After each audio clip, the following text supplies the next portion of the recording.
Muy buenos días a todos los presentes en la sala y también a todos aquellos que de alguna forma van a seguir la retransmisión por streaming de esta jornada. A todas las universidades españolas que se han conectado, pero en especial a las del Campus Iberus. Estamos hablando de la Universidad de La Rioja, Universidad de Navarra y Universidad de Lleida, y en el caso de Zaragoza y también de esas otras universidades, a sus campus respectivos que también están conectados para poder seguir esta jornada. Bien, se trata de una jornada que lleva un título que entiendo que es de plenísima actualidad, que es el título de Evaluación, Empleabilidad y Formación de Competencias Complejas, un tema que se está debatiendo por parte de todas las universidades, la empleabilidad, pero la empleabilidad entendida no como inserción laboral solamente, sino entendida como adquisición de competencias para entrar en el mercado laboral, tener capacidad de empleabilidad, y es un tema, como digo, de absoluta actualidad. Esta jornada se enmarca dentro de lo que es el seminario de formación de la empleabilidad que obtuvo una subvención por parte del Ministerio de Educación y que fue Campus Iberus el que hizo la solicitud y obtuvo esa subvención. Y para desarrollar esta jornada, enmarcada, como digo, dentro del Campus Iberus, contamos con la presencia de Javier Paricio Royo, profesor de la Universidad de Zaragoza. Durante el periodo 2008-2012 ha sido el vicerrector de Innovación de la Universidad de Zaragoza.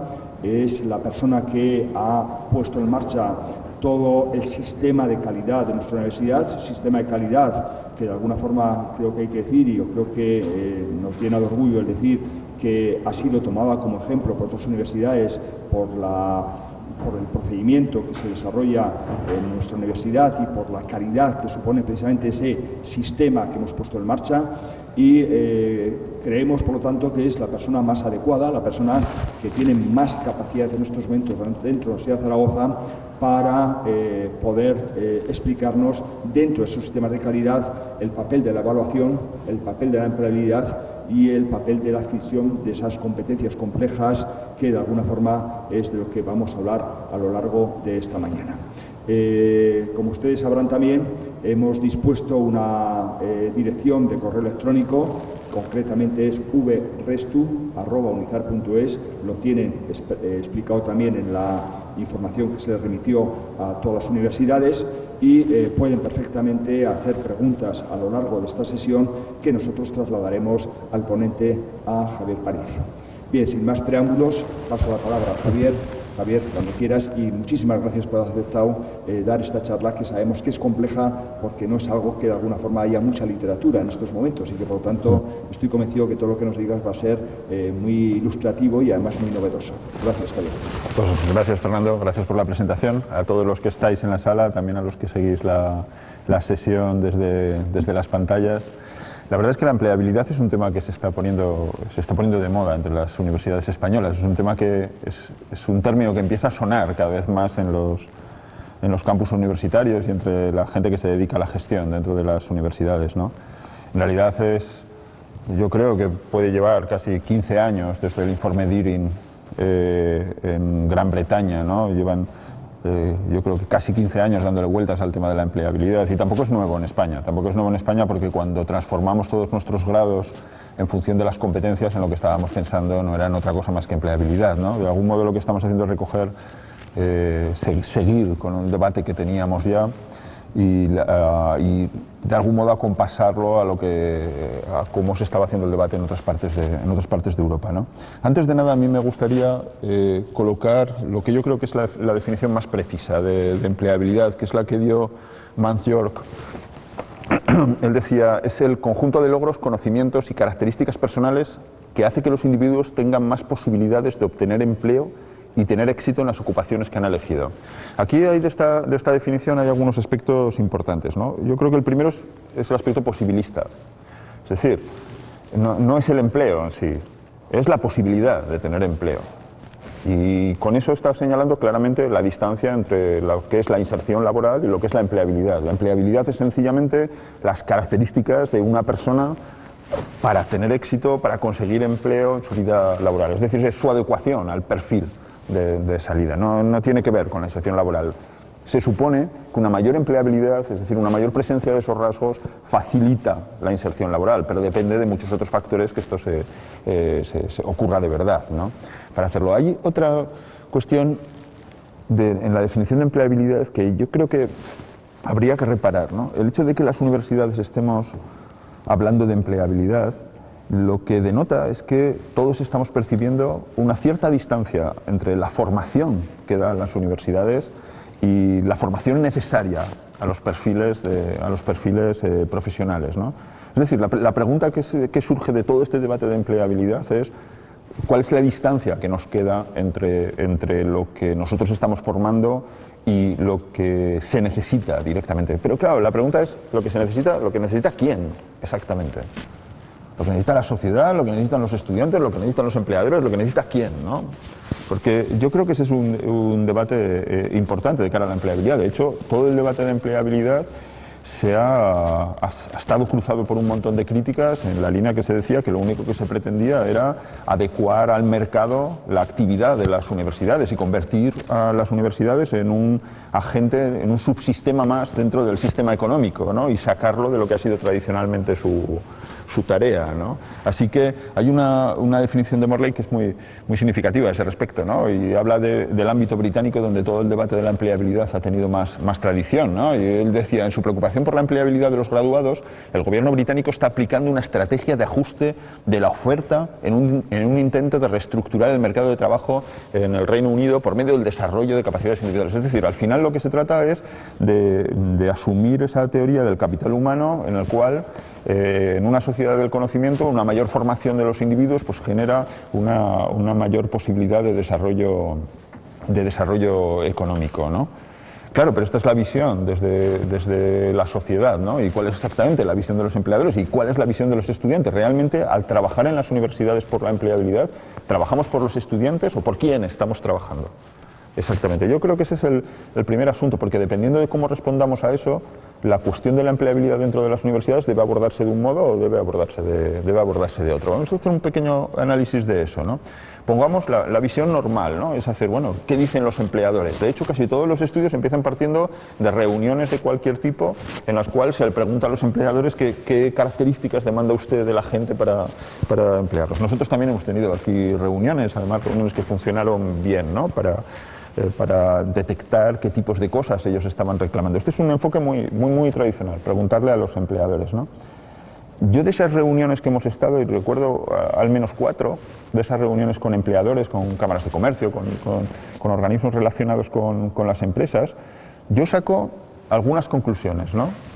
La primera de ellas es, mucho de lo que están pidiendo en realidad el único sitio donde se podría obtener es en el lugar de trabajo. Es decir, a mí cuando me hablan de que necesitamos individuos comprometidos con la empresa y con el grupo de trabajo, y dices, a ver, es que eso no lo vamos a poder hacer desde las universidades, ¿no? O necesitamos gente capaz de valorar las oportunidades del mercado en nuestro sector. Y dices, pues hasta que no esté en tu empresa eso va a ser difícil. Hay muchas de las características que realmente es muy difícil hacer desde una universidad. Entonces, tú lo que percibes es que realmente los empleadores lo que querrían es que la gente saliese de las universidades y desde el minuto cero fueran productivos dentro de sus empresas. Pero eso no es posible. Sencillamente no es posible, ¿no? Eso se extiende también a que no solamente piden cosas que no pueden hacer más que ellos, ¿no? Sino que a veces piden capacidades que son tan específicas de su ocupación. Y dices, no, a ver, el grado es en ciencias ambientales, no es exactamente en este tipo de empresas de valoración de riesgos, ¿no? Es decir, o es ingeniería mecánica, no es la ingeniería mecánica del sector del automóvil, en determinado modo, ¿no? Es decir, al final, tampoco en las capacidades específicas podemos conseguir tener esa distancia. Es decir, cuando estábamos diciendo fomentemos la empleabilidad, es decir, reduzcamos la distancia entre las necesidades de un profesional o de un empleado de determinado sector y lo que sale de las universidades, ¿no? Es que esa distancia no vamos a poderla reducir en todo. Es decir, deberían las universidades, que es la pregunta, hacer sus estudios a medida de lo que piden los empleadores. Yo creo que la pregunta es no se puede.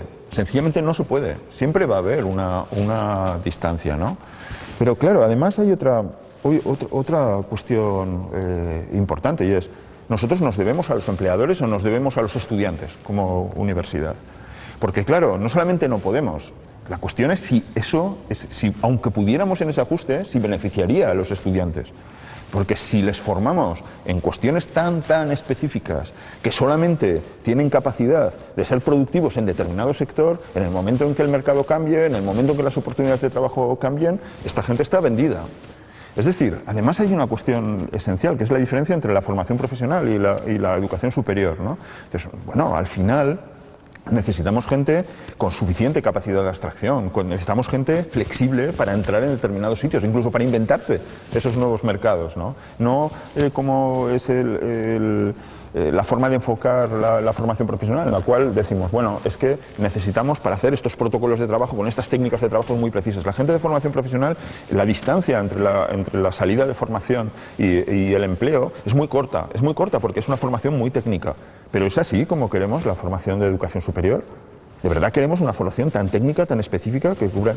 Yo creo que no, yo creo que la educación superior es otra cosa. Así que probablemente tendremos que buscar otro tipo de competencias que no sean tan específicas y no sean tan técnicas, ¿no? para hacerlo. Es decir, en el debate lo que viene es que debemos hacer lo que dicen los empleadores. Bueno, posiblemente no. Yo creo que hay que asumir que la respuesta es inevitable que los empleadores estén descontentos. Siempre será así, siempre. Lo que creo es que nosotros debemos, como instituciones, debemos mantener nuestro rumbo, ¿no?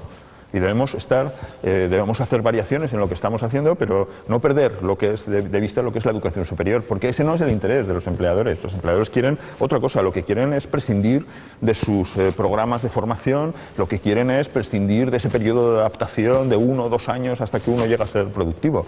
La cuestión es que nosotros así, posiblemente, y este es el segundo actor, los estudiantes, nosotros no beneficiaríamos a los estudiantes con eso, y es que además no podemos hacerlo, no tenemos capacidad de llegar a ese grado. Yo creo que hay una cuestión, hay un concepto que sería interesante, ¿no? Y es el concepto de buena distancia, ¿no? De buena distancia entre la formación que provee un título y las necesidades de las diferentes empresas, ¿no?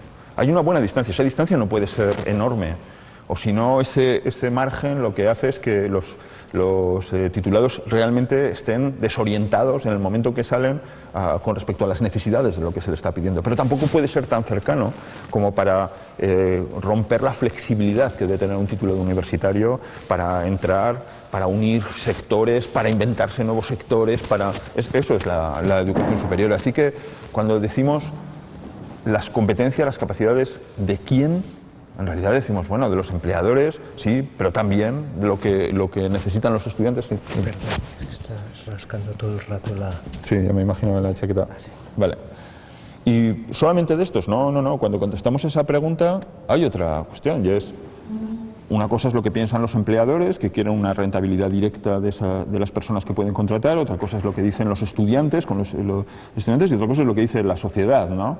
Es decir, la sociedad en estos momentos, por ejemplo, puede decir, no, es que necesitamos gente con una capacidad creativa importante en estos sectores para abrir nuevos mercados. Eso no es lo que quieren los empleadores posiblemente inmediatos, eso es una visión política, social, de hacia dónde queremos que marche la sociedad. Así que en algún punto entre estos tres elementos debe estar la respuesta de qué capacidades deberíamos formar desde las universidades, no solamente lo que dicen los empleadores. Es más, en realidad no son 3, son 4, porque la otra cuestión es, ¿y nosotros qué podemos hacer? ¿Qué es adecuado para lo que está aquí?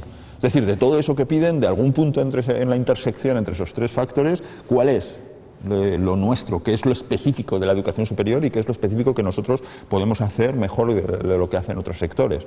Así que la respuesta no es nada fácil, ¿no? Lo que hacemos, ¿no? ¿Cuál es la respuesta que habitualmente se ha dado a la empleabilidad, ¿no? La respuesta ha estado casi siempre ligada, no solamente en España, en otros países también, a lo que podríamos llamar competencias genéricas, ¿no? Las key skills, las core skills, todo lo que serían capacidades transferibles entre los sectores por contrastar con lo que serían competencias específicas de un determinado sector. Por poner algunos ejemplos de las universidades que yo creo que mejor han trabajado en España este tema de las competencias ligadas a la empleabilidad. Por ejemplo, la Politécnica de Cataluña marcaba 7 competencias básicas. Ellos decían emprendeduría e innovación, sostenibilidad y compromiso social, comunicación eficaz oral y escrita, trabajo en equipo, uso solvente de los recursos de información, aprendizaje autónomo y tercera lengua.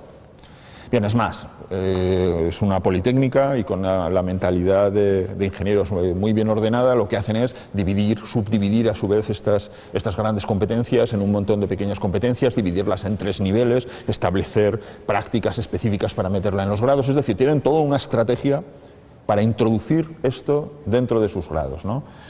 Si tú entiendes las competencias asociadas a la empleabilidad como un montón de competencias, no puede haber mejor trabajo y más sistemático para introducirlo a los grados, ¿no? Un trabajo también muy decidido es el que hizo la Politécnica de Madrid, ¿no? Ellos distinguían 10. Liderazgo, lengua inglesa, organización y planificación, trabajo en equipo, resolución de problemas, uso de TIC, creatividad, respeto medioambiental, análisis y síntesis, comunicación oral, escrita. Es decir, lo que es muy curioso es que hay algunas que se repiten, pero otras son completamente nuevas para hacerlo. Es decir, lo primero que se percibe cuando tú comparas entre varias universidades es la indeterminación de estas. Luego vemos alguna característica más. Y otra universidad que ha trabajado bien el tema de competencias es la UNED, ¿no? La UNED tiene un esquema más sencillo, porque son 4 grandes competencias que a su vez se subdividen, ¿no? Dicen gestión autónoma y autorregulada del trabajo, pero ahí colocan cosas como gestión y planificación, competencias cognitivas superiores y competencias de gestión de la calidad y de innovación. Después tienen ya procesos asociados a comunicación, expresión y comunicación, uso de TIC, trabajo en equipo desarrollando funciones, compromiso ético. Siempre vemos que hay algunos elementos que se repiten, ¿no? Casi siempre está trabajo en equipo, casi siempre está el uso de TIC, casi siempre está algún aspecto ético en eso, y casi siempre hay algunos aspectos relacionados con planificación, gestión del trabajo, lo que podríamos hablar. Esos más o menos son los elementos que se van repitiendo constantemente en los listados, ¿no? Yo hay una reflexión que a mí me gustaría hacer sobre estos listados. Lo primero es que es muy heterogéneo.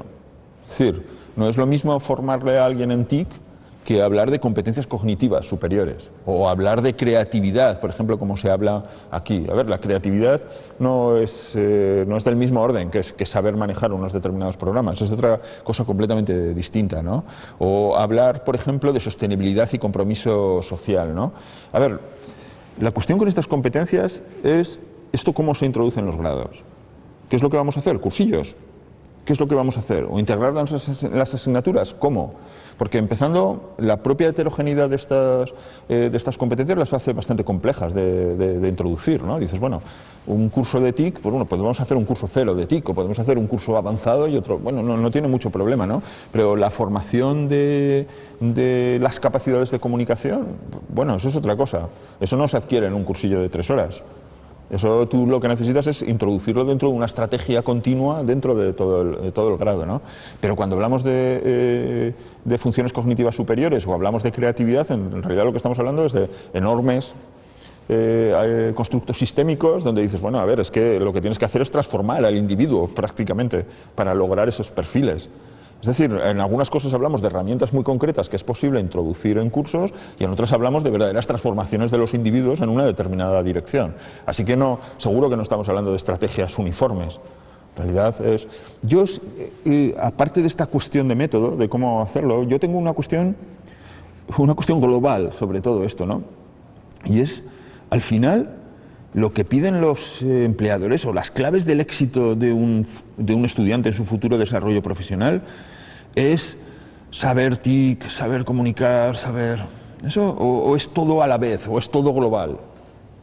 Es decir, el problema que yo veo es que empezamos a partir en competencias, subcompetencias, empezamos a poner todo de ese modo, ¿no? Y dices, no, al final no es una determinada forma de ser, una forma determinada de estar lo que acaba determinando el éxito en una profesión. Es decir, esto lo que está haciendo es, en este ejercicio de análisis, que es valioso, el ejercicio de análisis, de localizar, pero en realidad si no adoptamos una política global lo que tenemos es un montón de lo que los británicos llaman convertir esto en commodities, ¿no? Cosas que se meten y uno ya se forma en ello, ¿no? Y dices, no, es que esto no funciona así, ¿no?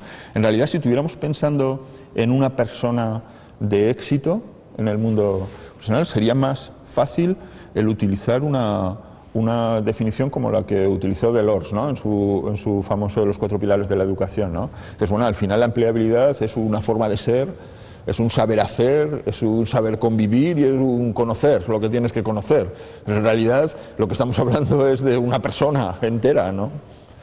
En realidad no es un montón de cosas pequeñas que se suman, es el conjunto lo que hace una persona empleable o con capacidad de éxito, ¿no? Entonces posiblemente el enfoque más fácil sea sistémico, sea decir, bueno, orientemos nuestros grados hacia la formación de este tipo de perfiles de una forma integral, más que pensar en un montón de cosas. Ese análisis nos puede ser útil como herramienta, pero quizás el enfoque es mucho más global, ¿no? Si pensamos en una definición de lo que es una persona empleable, yo me inclinaría por este tipo de definiciones, como lo que hace Stephenson, ¿no? Las personas competentes no solo conocen sus especialidades, que eso lo hacemos bien, ¿no?, sino que tienen confianza para aplicar su conocimiento y capacidades y emprender acciones efectivas, explicar lo que están intentando lograr, vivir y trabajar de forma efectiva con otros, continuar aprendiendo de sus experiencias. Es decir, sí, claro.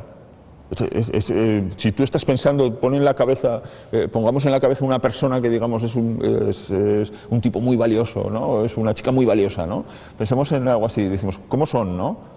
Pues, bueno, pues es así, más o menos. Sabe tomar las acciones que tiene que tomar apropiadas y además tiene la confianza suficiente para hacerlo, sabe además explicar lo que está haciendo, lo que pretende hacer, sabe defender su proyecto, sabe hacer ese trabajo en grupo y además aprende de lo que va haciendo, no es alguien que está estático, ¿no? Tiene esa capacidad de reflexión sobre lo que está haciendo, ¿no? Y dices, bueno, pues a mí este tipo de definiciones me gustan más como enfoque general, ¿no? Como enfoque global, ¿no? La cuestión es cómo hacemos algo así en las universidades, ¿no? Hay una cuestión, además, ¿esto es una cuestión de las universidades o no lo es, ¿no?, para hacerlo, ¿no?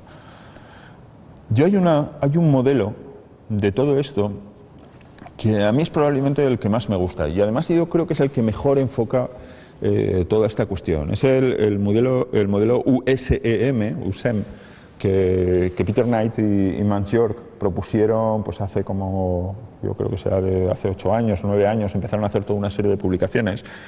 Y es un modelo, para mí es un modelo muy inteligente, ¿no?, para captar lo que es una persona empleable. Y además, ya lo veremos ahora, yo creo que es un modelo muy bien encajable dentro de la realidad de lo que una universidad puede hacer, ¿no?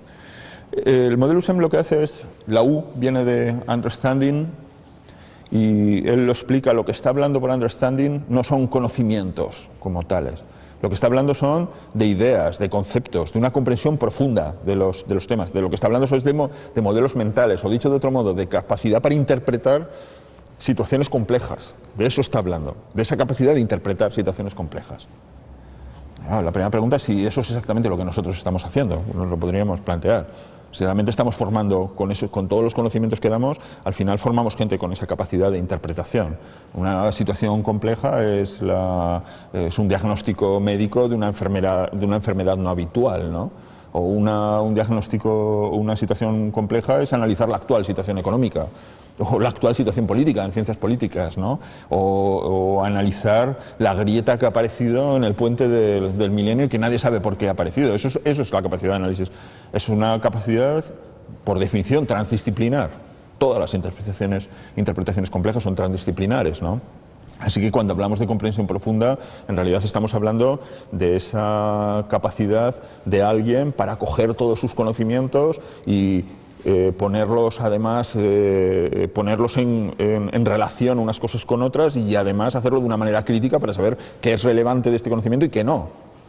¿Eso es lo que estamos haciendo? Bueno, demoremos un poco la respuesta de eso, ¿no? Ellos tenían una segunda cuestión que es por la S, que era la S de skills, ¿no? Aunque ellos explican claramente que no están hablando de capacidades. En realidad, cuando los lees, ellos están hablando de lo que nosotros aquí en España llamamos competencias, pero además competencias específicas y competencias genéricas, todas. Ellos distinguen los modelos mentales que permiten esa interpretación de las capacidades de aplicación de esos conocimientos. Es decir, aquí de lo que están hablando es de un saber hacer, en términos de lo que hablábamos del esquema de Delors, ¿no? Y allí meten todo, desde las capacidades, competencias sociales, hasta las competencias de gestión del trabajo, hasta las competencias más específicas de un determinado ámbito. Ellos hablan luego, abajo, de metacognición, ¿no? Que es la M final, ¿no? metacognición. Y ellos lo que hablan es que a alguien que tiene éxito es aquel que es capaz de aprender de su experiencia. Realmente esa es la clave. Y eso es muy curioso porque hay algunas personas que tú hablas con ellos y dices, no, llevo 20 años de experiencia. Bueno, llevas 20 años repitiendo tu experiencia del primer año, exactamente, ¿no? Es decir, la capacidad de evolución, la capacidad de metacognición, de ser capaz de criticar tus propias estrategias, ¿no?, con las que has seguido, de ver la eficacia de tus propias estrategias e ir viendo cómo vas avanzando en tu trabajo, eso es clave, claro. Siempre pensaríamos, en realidad está íntimamente ligada a la capacidad de aprender, ¿no?, que aparece en todo lo que los empleadores están pidiendo, ¿no?, esa capacidad de aprendizaje, ¿no?, para hacerlo. Y ellos hablan de un aspecto que por inhabitual no deja de ser menos importante, ¿no?, que tiene que ver con la autorregulación estratégica, ¿no? Ellos le llaman es la E que viene de eficacia, ¿no? Es las creencias de autoeficacia y es importante entender esto, ¿no? Por ejemplo, tiene que ver con la atribución de por qué una determinada acción tiene éxito o no tiene éxito, ¿no? Con el locus de control, ¿dónde está? ¿Quién controla la situación, ¿no? Entonces, por ejemplo, hay personas que pueden pensar, decir, bueno, me va bien o mal, pues porque tengo gente alrededor que hace que me vaya bien o mal. O me va bien o mal por azar. O me va bien o mal pues porque el mundo es así, siempre esto va mal o esto va bien, ¿no? O hay gente que piensa que no, me va bien o mal y que me vaya bien o mal depende de mi capacidad de esfuerzo, de mi capacidad de aprendizaje o de mi capacidad de... Es de donde sitúas tú el centro de tu acción, las creencias que tú tienes sobre tu propia eficacia de intervenir en el mundo, de crear el mundo, es vital para una persona que tenga éxito, ¿no? Estamos hablando del lado más personal de todo este cuadro, ¿no? Y desde luego alguien que va a tener éxito siempre va a estar del lado de alguien que se sitúa dinámicamente, es decir, el mundo puede ser cambiado, puedo cambiar la realidad, puedo transformar y además puedo hacerlo yo, puedo tener una cierta intervención en ese mundo para hacerlo. Entonces, pensemos, porque es una característica personal verdaderamente importante, ¿no?, y verdaderamente intangible, aunque no suele aparecer en los cuadros, ¿no? Está muy relacionado con la autonomía con la que alguien se maneja en el mundo, ¿no?, para hacerlo. Este cuadro, a mí me parece que es el que mejor podría describir un enfoque holístico al tema de la empleabilidad. La pregunta es, ¿están las universidades preparadas para hacer esto? Pues la respuesta es que posiblemente sí con una transformación importante, porque hay una cuestión en este cuadro que es necesario entender, y es que lo que sabemos de cómo se forma una comprensión profunda pasa por todo lo demás. Es decir, la cuestión es que lo que sabemos de cómo se forma una comprensión profunda de algo pasa por poner en marcha actividades concretas donde se va creando ese modelo mental, donde se va poniendo a prueba, Sabemos que en estos momentos que la forma de aprendizaje más eficaz es aquella en la cual el estudiante se enfrenta a una actividad suficientemente compleja en un entorno suficientemente rico y ahí se empieza a manejar. Si lo pensamos que esa es la forma de ir creando esa capacidad de interpretación, ese modelo complejo, en realidad lo que estamos formando es a la vez las competencias genéricas y específicas. Claro, es que en una misma situación te estás haciendo los dos. De hecho, es que si no pasas por esa situación tampoco puedes conseguir la primera. Y la metacognición siempre, en todas las metodologías más activas, siempre ha formado parte es decir, el reflexionar sobre tu propio trabajo, el dirigir tu propio trabajo, siempre ha sido parte de ese tipo de metodologías. Y, por supuesto, la autonomía. Sin la autonomía no hay implicación, sin esa capacidad de autorregulación del trabajo. Desde el primer momento, cualquier tipo de procedimiento que pensemos actual, eficaz, de crear una comprensión profunda, siempre pasa porque el estudiante se autorregula, es dueño, es autónomo en su proceso de aprendizaje, se apropia de su proceso de aprendizaje, ¿no? Y entiende que puede ser agente de su propio proceso de aprendizaje. Es decir, en realidad no estamos hablando de nada que las universidades no conozcan o no puedan conocer o sea inasequible a las universidades. En realidad, todo este cuadro pasa por enfocar nuestros programas hacia determinado tipo de experiencias de aprendizaje, algo que es perfectamente asequible. Yo creo que pasa más por esa visión holística la empleabilidad, de enfocar nuestros programas completos en determinada dirección, que por introducir determinadas cosas parciales y decir, hago un curso de informática, hago un curso de gestión de equipos, de liderazgo de equipos, porque sabemos además que ese tipo de cursos son muy poco eficaces. Algunos, cuanto más se parecen a herramientas, son más eficaces.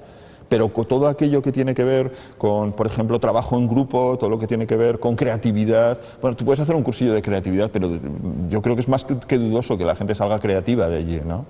Para que salga creativa, lo que necesitas es que continuamente esté en un entorno de aprendizaje que le exija la creatividad, que es diferente. Es diferente. Lo que necesitamos también estar es en un entorno en el cual no se esté pidiendo al estudiante que repita lo que se le está enseñando. En un entorno en el que no se le diga mal, bien, directamente, sino que se le exija que trabaje en ese aspecto creativo. Es decir, de lo que estamos hablando es de pensar los procesos de aprendizaje de una manera global, ¿no? Para hacerlo. Y eso en realidad es asequible, es coherente con lo que vamos empezando a hacer desde hace ya algunos años en los procesos de transformación de nuestras titulaciones. En realidad ya no estamos hablando de nada extraño que nosotros no podamos hacer desde aquí, ¿no? Cuando hablamos de estos modelos, de esa idea de comprensión profunda, que nos puede hacer entender de qué va este tipo de trabajo, en realidad, en primer lugar, estamos hablando de dos cosas. Pensemos en el experto, ¿no? Pensemos en el experto, por ejemplo, que se enfrenta a la grieta enorme que acaba de aparecer en el puente, ¿no? Claro, lo primero es que para saber interpretar lo que está pasando necesita un buen número de conocimientos, pero no un buen número de conocimientos superficiales, pegados a sus libros. Necesita conocimientos que están más allá de sus libros, entendámoslo así, es la distancia con la situación de aprendizaje en que lo aprendieron. Es decir, no sabe repetir lo de los libros, no sabe si está en el tema 4 o en el 5. No, lo que tiene es el modelo de cómo se comporta el terreno, de cómo se comportan estos materiales, de cómo se comportan este tipo de estructuras, y además es capaz de unirlo todo, ¿no? Esa idea de modelo integrado, ¿no? Es más, lo que tiene sobre todo es esa capacidad de evaluación crítica del conocimiento, porque lo que sabe es que este tipo de teoría sobre los materiales puede ser más o menos cierta, pero esto de cómo se comporta tal estructura es seguro, porque lo tenemos probado de este modo y de este modo. Es decir, sabe ver el alcance del conocimiento, sabe ver el alcance de sus pruebas diagnósticas, ¿no? ¿Son fiables, no son fiables? ¿Hasta qué punto es aplicable aquí esto? ¿Hasta qué punto es aplicable esto otro? Es decir, tiene una dimensión metacognitiva en el sentido de que sabe valorar el alcance, el contexto de cada uno de los conocimientos que tiene. Eso es lo que hace que su conocimiento sea aplicable. El saber ver qué conocimiento es aplicable en cada situación y hasta qué punto y con qué alcance y con qué repercusión ese conocimiento, ¿no? Así de lo que estamos hablando es de cosas que llevamos muchos años, ¿no? Viendo desde toda la teoría del aprendizaje. Si no existe esto, es decir, la estructuración de un modelo en profundidad y no existe capacidad de evaluación crítica, sencillamente no existe aprendizaje. Porque lo otro es lo que llamamos aprendizaje superficial. El aprendizaje superficial tiene un gran problema, ¿no? Y es que el aprendizaje superficial se parece al aprendizaje profundo cuando el estudiante se comporta. Y eso tiene que ver con la evaluación, ¿no? Esta es una reflexión interesante, porque siendo que si tú le preguntas a cualquier profesor cuál es el aprendizaje que quieren generar, siempre te dirá que aprendizaje profundo. Yo quiero que realmente comprendan en profundidad las cosas y sean capaces de relacionarlos unos con otros, ¿no? Así que siendo que siempre te contestan eso, la pregunta que yo siempre me he hecho es: ¿y entonces cuál es el problema? ¿Por qué nuestro aprendizaje es tan superficial? Y claro, eso tiene mucho que ver con la evaluación. Porque el problema es, Pellegrino lo explicaba muy bien, dice, evaluar los resultados de aprendizaje no es tan inmediato como medir la altura del peso. Se deben extraer inferencias sobre lo que los estudiantes saben o pueden hacer basándose en lo que se les ve decir o hacer en situaciones particulares. Quiero decir que la evaluación tiene unos límites muy grandes. Yo el modelo mental, la capacidad de hacer, la forma crítica de entender el conocimiento, yo no lo estoy viendo, no lo puedo ver como evaluador. Yo lo único que puedo ver es lo que escriben en un papel o lo que hacen si es una prueba de tipo práctico. Pero hasta qué punto eso que escriben refleja lo que de verdad saben. Hasta qué punto tú ves que tienen un modelo profundo en lo que escriben. Porque tenemos un gran problema, y es que cuando los estudiantes se aprenden lo que está en el libro y lo vuelven a expresar, no lo hacen con las palabras exactas del libro. Tienen un ligero apropiación de lo que allí se dice, pero es muy ligera. Es decir, vuelven a repetir lo mismo con sus propias palabras, pero la proximidad entre la representación que está en el libro, si lo han estudiado de un libro, y lo que están diciendo es enorme. Es tan grande, eso es lo que llamamos aprendizaje superficial, tan grande que en realidad no lo saques de ahí para que se aplique ese conocimiento a otro lado. Está tan pegado al libro que es difícil. Y el problema con la evaluación es que entonces tú ves una gente que empieza a hablarte de ese tema y que lo hace coherentemente. Entonces se genera un espejismo de que realmente saben las cosas, pero no es verdad, no las saben. Es un espejismo de la evaluación. Como están hablando de esos temas y lo que dicen es correcto, parece que realmente saben sabiendo, o sea, lo hablan sabiendo, pero no es verdad. Pregúntales dentro de 15 días y verás exactamente qué es lo que saben. Pídeles que apliquen ese conocimiento a otra situación y verás exactamente qué es lo que saben, que muchas veces es muy poco. Es decir, el problema de la evaluación, de esa limitación de la evaluación, de que yo nunca puedo evaluar más que comportamientos observables, pero lo importante, la capacidad, el potencial de alguien es interno. Así que yo tengo una limitación muy grande para verlo. Y el problema esta limitación de la evaluación hace que pensemos que están haciendo aprendizajes mucho más profundos de lo que están haciendo. Porque su discurso es coherente, claro.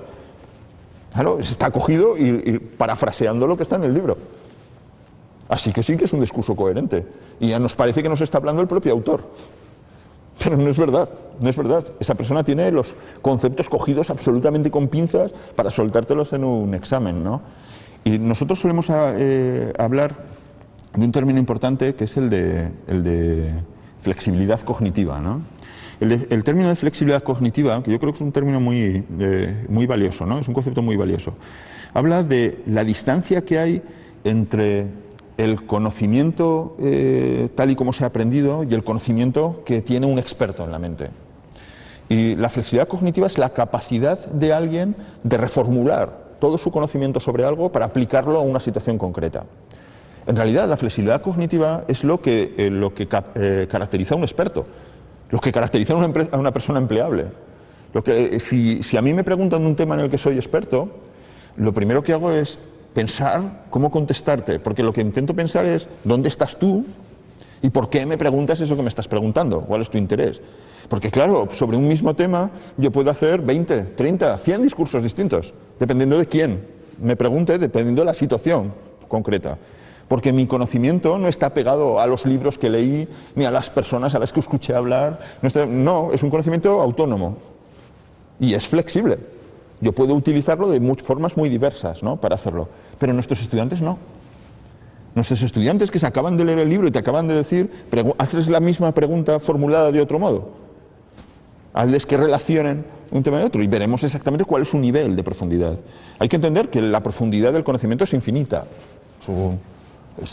Depende de la red, depende de la estructuración. Es decir, cuando hablamos de flexibilidad o profundidad en el conocimiento, eso se puede llevar hasta donde queramos, ¿no? Así que sepamos exactamente qué es lo que estamos formando, ¿no? Porque la persona capaz es aquella que tiene el conocimiento a un grado suficiente de profundidad y flexibilidad como para ser capaz de transferirlo a situaciones nuevas. Y eso no se consigue de cualquier modo. Eso requiere tiempo, requiere situaciones adecuadas para que eso se pueda ir formando. Es decir, el problema que tenemos es que la evaluación, tal y como lo estamos concibiendo, nos está generando un espejismo. El espejismo de que saben mucho más de lo que saben. Pero también nos confronta la realidad de que cuando van al año siguiente y se supone que son conocimientos que tendrían que estar marcando, y estos Vox Populi, de repente nos encontramos, pero ¿y no les explicaste esto? Sí, claro que se lo explicaron, claro que se lo explicaron. El problema es que lo volvieron a repetir en el examen, pero no es un conocimiento útil, es un conocimiento inerte y que por lo tanto se pierde con gran rapidez, es un conocimiento excesivamente superficial. Así que yo creo que más nos valdría concentrarnos en algunas cosas importantes y concentrarnos con el suficiente nivel de profundidad. Y además modificar la evaluación para realmente tener alguna evidencia de que se está aprendiendo al suficiente nivel como para ser aplicable. Porque eso es lo que caracteriza a un experto, ese nivel cognitivo, ¿no? claro, ¿cómo hacemos cómo trabajamos esa profundidad, cómo trabajamos esas capacidades y demás? Yo creo que hay una solución y que además es muy propia de la educación superior. Yo lo que creo es que hay que enfrentar al estudiante a problemas y a situaciones complejas. Es decir, hay que enfrentarlo a situaciones o problemas que requieran una transferencia lejana. Y transferencia lejana es que sean capaces de utilizar sus conocimientos en un contexto completamente distinto al que esos conocimientos se crearon y que sean capaces, además, de unirlos con transdisciplinariedad, sean capaces de unirlos, de recombinarlos para esa idea. Yo creo que hasta que alguien no tiene esa capacidad de transferencia lejana, no es una persona capaz, no es una persona competente. Lo que vamos buscando cuando buscamos a alguien valioso en el mercado es a alguien capaz de esas transferencias lejanas. El conocimiento está tan interiorizado, tan flexibilizado, que es capaz de resolver problemas de cualquier orden dentro de su ámbito, porque es capaz de transferir sus conocimientos mucho más allá de su ámbito de aprendizaje. Pero eso solamente se consigue cuando nosotros sometemos a los estudiantes a ese tipo de situaciones que exigen esa transferencia lejana. Es decir, les exige la activación de todo ese conocimiento estructurado de forma transdisciplinar, flexible. Ahí mezclan las capacidades técnicas con las capacidades genéricas, lo mezclan todo para intentar resolver las cosas como las haría un experto. Porque lo que caracteriza a un experto es la capacidad de resolver situaciones complejas. Eso es lo que caracteriza a un experto. Así que si buscamos a alguien con empleabilidad, la respuesta es fácil. Formemos a gente con la capacidad de resolver situaciones complejas, que son las que definen el mundo real. Lo que no podemos formar es a gente que nos saca 10 en todos sitios y es porque se sientan en su cuarto y empiezan a estudiar y a estudiar y a estudiar, ¿no? Como me decía una estudiante no hace mucho, decía, a ver, es que no entiendo muy bien lo que nos estás pidiendo, ¿no? Y decía, a mí dime lo que me tengo que aprender y me lo aprendo. Y dices, bueno, es que el problema es que no hay algo que te tengas que aprender tal cual, hay algo que tienes que aprender a resolver. Es diferente, claro. Pero esa es la diferencia. No tenemos nuestros programas llenos de dame lo que tengo que aprender y yo me lo aprendo y tienes un 10. Pero dame lo que tengo que aprender y yo me lo aprendo significa que me cojo el libro, me lo estudio bien y entonces soy capaz de volverte a explicar lo que dice el libro. Pero esa situación no se da en el mundo real. En el mundo real nadie te pide que repitas, que vuelvas a explicar el tema 4. Lo que te pide es que tengas un modelo de interpretación de las situaciones y que seas capaz de utilizar ese modelo mezclado con capacidades técnicas, con capacidades genéricas, que sea capaz de tomar la acción en el mundo utilizando ese modelo y esas capacidades, que seas capaz de además valorar los resultados de tu acción y saber cómo corregir tu acción para que tenga los resultados deseados, ¿no? Que tengas esa confianza en la autoeficacia. Ese es el modelo que estaban proponiendo Mans y York, esa capacidad. Pero eso no se hace de cualquier modo, eso tienes que llenar tu programa de ese tipo de experiencias de aprendizaje, o de lo contrario en realidad no estás formando gente más empleable. Lo que caracteriza a la gente empleable es esa capacidad para hacerlo, ¿no? En realidad yo creo que si lo que buscábamos desde un primer momento es la buena distancia, ¿no? ¿Dónde está? Yo creo que es fácil, el punto que une todo es eso, es el aprendizaje complejo. ¿Qué es lo que interesa a los estudiantes? Claro, lo que caracteriza un titulado superior sobre un titulado en formación profesional o un titulado de básica y demás, es eso. Pero ¿qué es lo que mejor puede dar la universidad con su tipo de conocimientos? Eso. Es decir, nadie puede hacerlo como nosotros, eso, si realmente nos pusiéramos a ello, claro. Pero nadie puede hacerlo como nosotros, por nuestro tipo de conocimiento, por nuestro tipo de perfiles. Nadie puede formar mejor que nosotros en ese tipo de situaciones. Es lo que caracteriza la educación superior frente a otros tipos de formación. Y es un gran servicio a los estudiantes. Es un tipo de competencia holística que los transforma. La pregunta es, ¿qué ocurre valioso en nuestros grados? ¿Qué ocurre valioso? Lo que ocurre es que sacamos gente con esa capacidad de interpretar el mundo de manera compleja y de enfrentarse a él con esquemas complejos, ¿no? Para hacerlo. Eso es lo que debería caracterizar nuestros grados desde un punto de vista. Y es valioso para la sociedad. ¿Cómo no va a ser valioso para la sociedad tener ese tipo de gente, ¿no? Es muy valioso tener ese tipo de gente. Eso es lo que distingue una sociedad del conocimiento avanzada. Tener a ese tipo de gente que son... hay un estudio reciente que es muy bueno, que habla de la relación entre ese tipo de conocimiento profundo, complejo, esa capacidad y la creatividad, ¿no? Y los estudios empíricos eran muy evidentes, ¿no? En las conclusiones de que las personas que se orientan a ese tipo de aprendizajes profundos, a ese tipo de aprendizajes muy significativos, muy aplicados, son a su vez la gente más creativa. Y pensémoslo, es que en realidad no hay creatividad sin esa comprensión, esa interpretación holística de las cosas, ¿no? Si vamos por partes, no hay creatividad en alguien que trabaja de modo fragmentado y que ahora hace el tema no sé qué de matemáticas, ahora el tema no sé cuánto de física, ahora el tema no sé cuánto, y eso sí, hace los exámenes geniales, ¿no? Porque tiene esa capacidad de memorización, esa capacidad de explicar, esa soltura para explicar cosas, y nos hace ver que en realidad sabe lo que no sabe, porque creemos que sabe mucho más de lo que sabe. En realidad sabe muy poquito. En realidad sabe nada, lo inmediato para contestarte al examen, ¿no? Claro, yo lo que creo es que a partir de los perfiles profesionales que definen nuestros títulos, el cruce de qué caracteriza a un experto, qué caracteriza a una persona empleable y qué es lo que nosotros podemos hacer, es la complejidad. Así que deberíamos empezar a pensarnos muy seriamente cómo introducir en los grados este tipo de cuestiones, ¿no? Y claro, la pregunta que surge es, ¿vamos ganando o vamos perdiendo? Es decir, ¿hemos ganado en complejidad en nuestros grados o hemos perdido para hacerlo? Y claro, supongo que va por barrios, ¿no? Va por zonas, va por la concepción de distintos grados. Bueno, no hay una única respuesta, seguro que no la hay, ¿no? Pero cuando, por ejemplo, hemos introducido sistemas de evaluación continua, ¿vamos hacia un aprendizaje complejo o no? Porque claro, cuando le decimos a un estudiante, examínate cada semana de este trocito, en realidad lo que le estamos tratando es como un niño al que se le coge de la oreja y dices, ahora estudiate esto, ves, ya te lo has estudiado, ahora estudiate esto, ya te lo has estudiado, ahora estudiate esto. Eso no va a favor de la autonomía. Alguien con capacidad compleja es una persona con autonomía, lo hemos visto, la autonomía es clave en todo este negocio. Tenemos que intentar formar cada vez más a personas autónomas, capaces de afrontar sus problemas, de gestionar sus problemas, ¿no? Y de encontrar la significatividad a las tareas. Así que no ganamos demasiado. Pero es que además en la fragmentación, por ejemplo, que eso genera, tampoco ganamos. Una cosa es feedback frecuente, es decir, que le estemos diciendo al estudiante cómo va de una forma frecuente, es decir, que hagamos evaluación formativa frecuente y continua.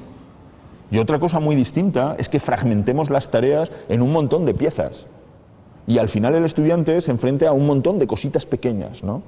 Pero es que además nuestro propio enfoque de las competencias genéricas, teóricamente asociadas a la empleabilidad, es el mismo, más fragmentación. Ahora el curso de esto, ahora el curso de esto, ahora el curso de esto, ahora el curso de esto otro, ahora el curso de esto otro. Más fragmentación. Pero es que además nuestros grados han introducido mucha fragmentación. Asignaturas de 3 créditos, de 2 créditos, todos son piezas, ¿no? Es que necesitarás esto otro, pero necesita esto, pero al final, ¿cómo se reúne todo eso en una capacidad de acción? Porque el conocimiento no es así, no es un montón de piezas y que después solo vaya creciendo. El conocimiento debe crecer estructurado para poder ser útil, ¿no? Para ganar esa flexibilidad que caracteriza al experto, ¿no? Así que no sé el juicio que vosotros podéis tener, ¿no? de esa situación. Yo no estoy seguro de que hayamos ganado, ¿no? En los últimos tiempos en ese sentido de complejidad. Tampoco estoy seguro de que nuestros cursos anteriores fueran muy buenos en ese sentido, ¿no? Tampoco lo creo, ¿no?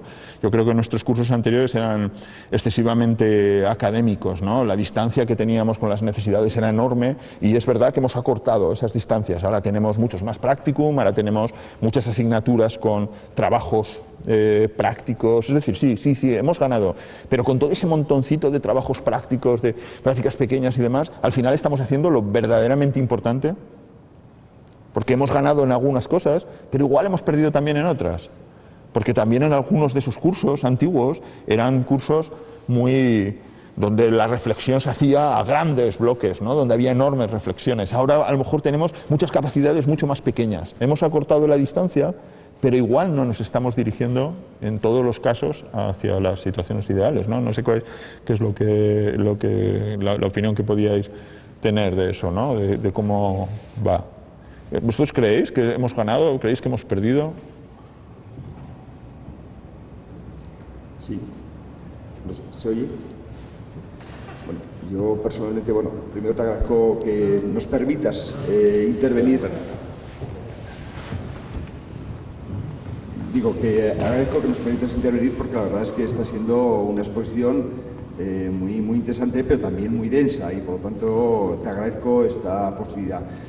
Con respecto a la pregunta que hacías, claro, nosotros aquí en la Universidad de Zaragoza sí que hemos observado que el objetivo, que era mejorar las tasas de rendimiento, se han logrado, pero con asimetrías extrañas. Y cuando digo asimetrías extrañas me refiero a que centros donde de alguna forma los niveles de exigencia de entrada eran muy altos, las tasas de rendimiento pues no han sufrido prácticamente variación, mientras que en aquellos centros donde de alguna forma nos situábamos con notas de acceso bajos, las tasas de rendimiento han subido y han crecido de una forma altísima, de forma que obviamente eso llama la atención y dices, bueno, ¿qué es lo que está pasando?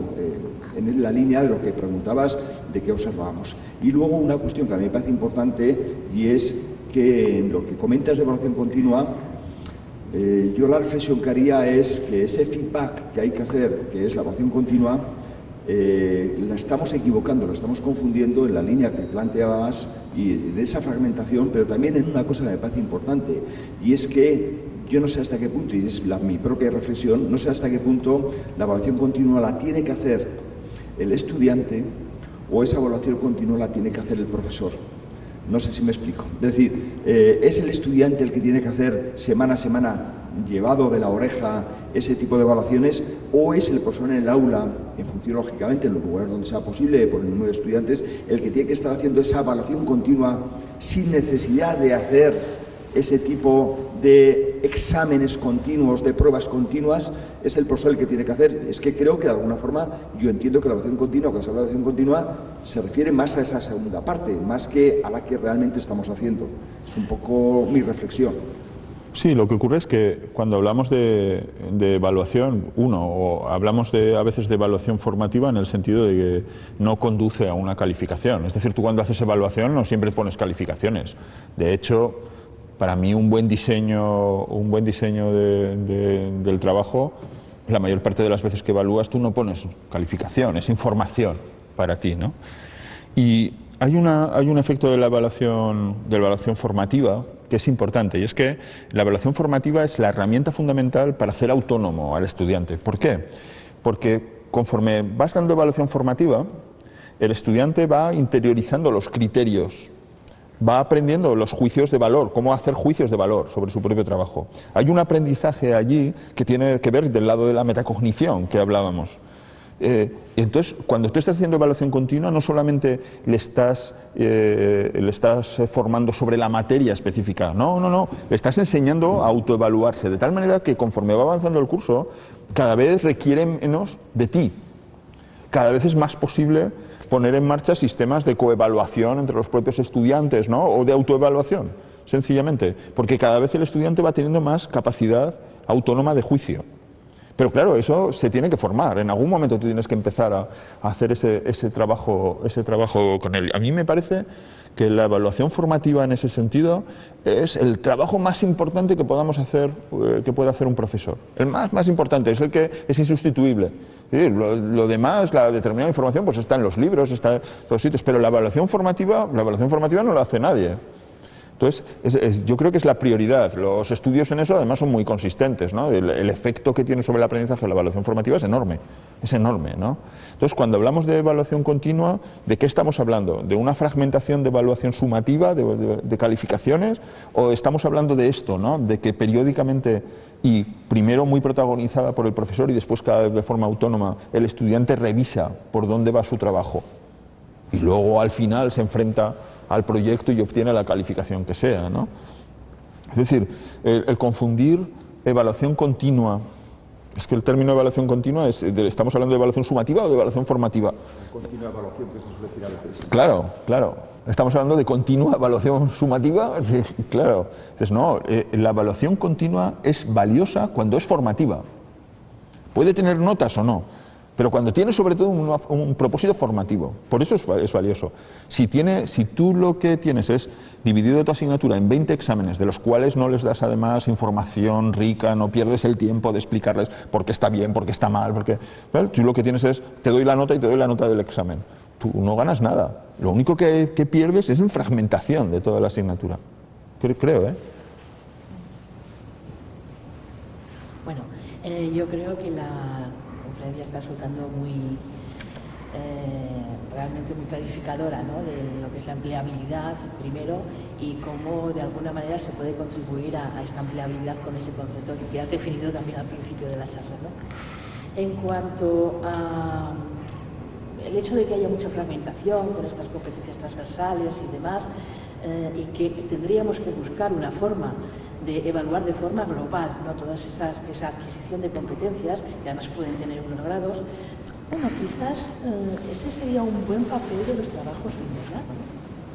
O sea, en esos trabajos fin de grado realmente que supusieran que hubiera formas de ver que todas esas competencias, tanto específicas como transversales sobre todo, que hemos dicho, ¿no?, y que por supuesto van a favorecer la empleabilidad, pues se reflejaran, ¿no? Quizás podía ser un punto de análisis global, ¿no?, de evaluación global, perdón. Por otra parte, creo que sí que los nuevos planes de estudio, todo el proceso de Bolonia, sí que ha contribuido a mejorar, a ir hacia la empleabilidad. Yo creo que estamos en el camino, que son pasos, que efectivamente pues se ha avanzado mucho con todo esto. Es verdad que hubo mucha atomización de trabajos, etcétera. Quizás el segundo paso sería ir integrando, o sea, que ahora ya sabemos cómo podemos hacer las cosas, ¿no? Podemos hacerlas, podemos ir hacia ahí, sabemos qué instrumentos tenemos y qué herramientas tenemos. Vamos a compartirlas, vamos a integrarlas y que poco a poco, bueno, quizás sea un segundo nivel al que yo creo que vamos a llegar, o tenemos que intentar llegar. Yo no estoy, soy un poquito menos optimista, ¿no?, de lo que eres tú en el sentido de si se ha ganado. Yo creo que sí, que por un lado tienes razón, se ha ganado. Ahora tenemos más trabajos, tenemos más, bueno, solamente por la cantidad de prácticas, de practicum que tenemos metidos en todos los estudios, eso es una parte importante, ¿no? Pero pensemos también, es que con todo eso, mis estudiantes el otro día de máster contaban los trabajos que habían hecho desde el principio y eran, en lo que llevamos en los 2 meses, 2 meses y medio que llevamos, habían hecho 30 trabajos, ¿no? Y dices, bueno, a ver, 30 trabajos de qué calibre, ¿no? Hemos hecho 30 trabajos porque es humanamente imposible, ¿no? Entonces, la pregunta es, ¿alguno de esos trabajos era suficientemente complejo? Claro. Pues si hay 30, va a ser muy difícil, va a ser realmente difícil, ¿no? Y yo no sé cuál es la experiencia en otros títulos, ¿no? Hay que verlos muy de dentro, ¿no? Pero yo lo que he podido tener contacto con otras titulaciones y demás, la realidad es muy parecida, ¿no? De un montón de pequeños trabajos, ¿no? Y ahora me haces esto, es que ahora se aprende así, se aprende haciendo. Y claro, la propuesta es, bueno, sí, se aprende haciendo, pero se aprende haciendo cosas que exijan. Se aprende enfrentándose a retos, no haciéndome la recensión de 2 líneas del artículo, de 10 líneas del artículo de no sé qué, ¿no? Y dices, bueno, a ver, ese es un trabajo muy académico que en algún momento puede tener utilidad, no lo dudo, ¿no?, que en algún momento pueda tener utilidad. Pero a ver, eso no es un trabajo de verdad, no es un proyecto de verdad. Un proyecto de verdad ha de tener un nivel de reto suficiente, al alcance del estudiante, pero suficiente, que le exija de verdad emplearse a fondo.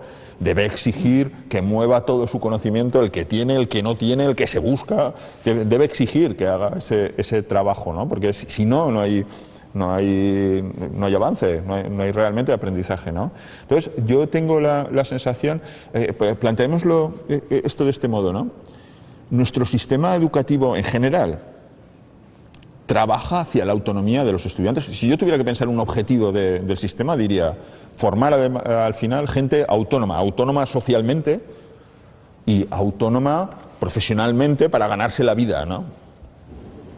Dices, ese sería el final. La cuestión es, nuestro sistema educativo está orientado para esto, la universidad, nuestros títulos están orientados para eso.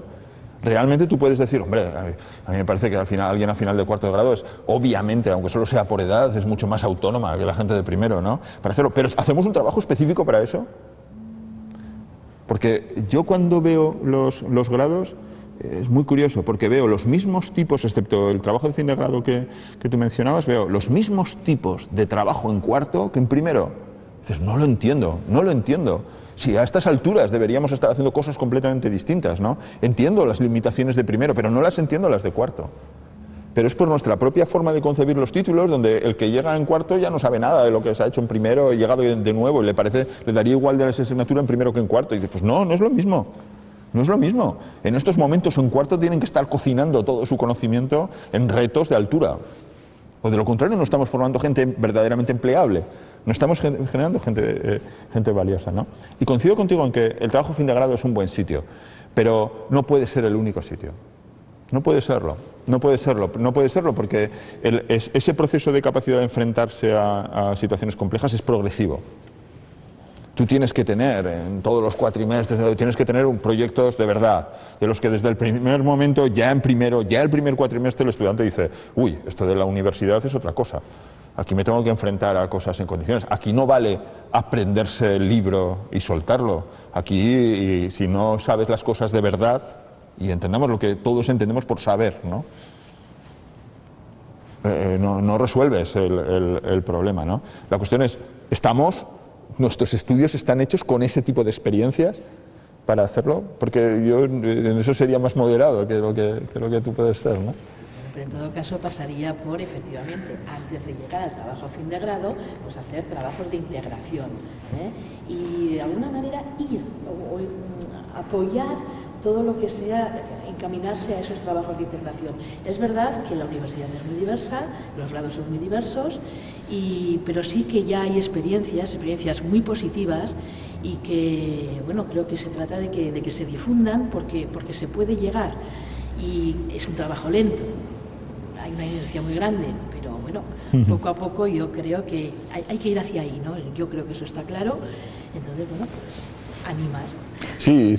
Yo creo que realmente nosotros tenemos un puñado de experiencias muy valiosas en ese sentido de integración. Es decir, ya no nos tienen que explicar nadie que es posible hacerlo. Lo hemos vivido, sabemos que es posible. Yo creo que hace falta siempre esa reflexión de son todo lo complejos que debieran ser, porque es el objetivo. Es el objetivo, así que vamos hasta donde todo lo lejos que podríamos llegar, es decir, siempre hay una evolución, pero tenemos experiencias fantásticas, pero tampoco son mayoritarias, ¿no? Es decir, hay muchísimo trabajo por delante, ¿no? Sí, mi reflexión iba en otra línea y ahora diferente, no hablando de evaluación, sino también hablando, yo creo, del concepto general de empleabilidad, que creo que es muy ilustrativo lo que has comentado y me ha parecido muy interesante. Y digo que mi reflexión iba en esa dirección porque, bueno, tú sabes, y asististe también, unas jornadas que celebramos aquí en la Universidad de Zaragoza a principios de año, también enmarcadas dentro de todo de este programa, que era sobre empleabilidad.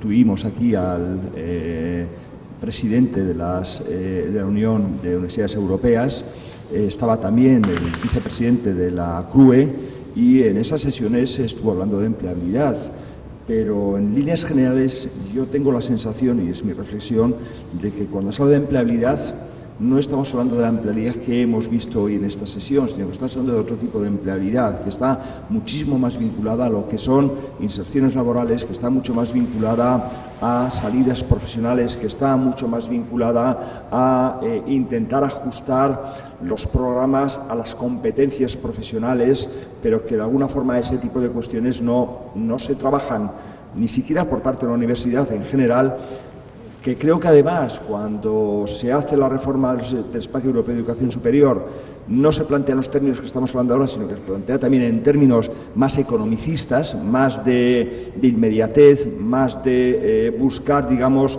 resultados tangibles a cortísimo plazo, pero entiendo yo que con una estrechez de miras que a veces hacen que la universidad se conciba más que como un centro de educación superior, como has comentado tú antes, como un centro de enseñanza profesional, con todo mi respeto a los centros de enseñanza profesional que hacen un trabajo magnífico, por supuesto, pero un poco el ejemplo que hemos comentado en alguna ocasión, Valencia tiene en estos momentos un centro superior que imparte una diplomatura, ahora la habrá transformado en grado, me imagino, que impartía antes una diplomatura, que era una diplomatura donde accedían las personas que luego iban a trabajar en Almusafes, en la empresa de Ford. Por lo tanto, era una diplomatura específica para transformar o para dar conocimientos a unos estudiantes para trabajar en un aspecto muy concreto, es decir, se les enseñaba las habilidades profesionales específicas, pero carecían de, entiendo yo, otro tipo de habilidades, porque lo que se buscaba es precisamente esa conexión. De hecho, la famosa ley de economía sostenible, que está ahí en el limbo en estos momentos, también hablaba de la conexión en los campus de formación profesional y universidad.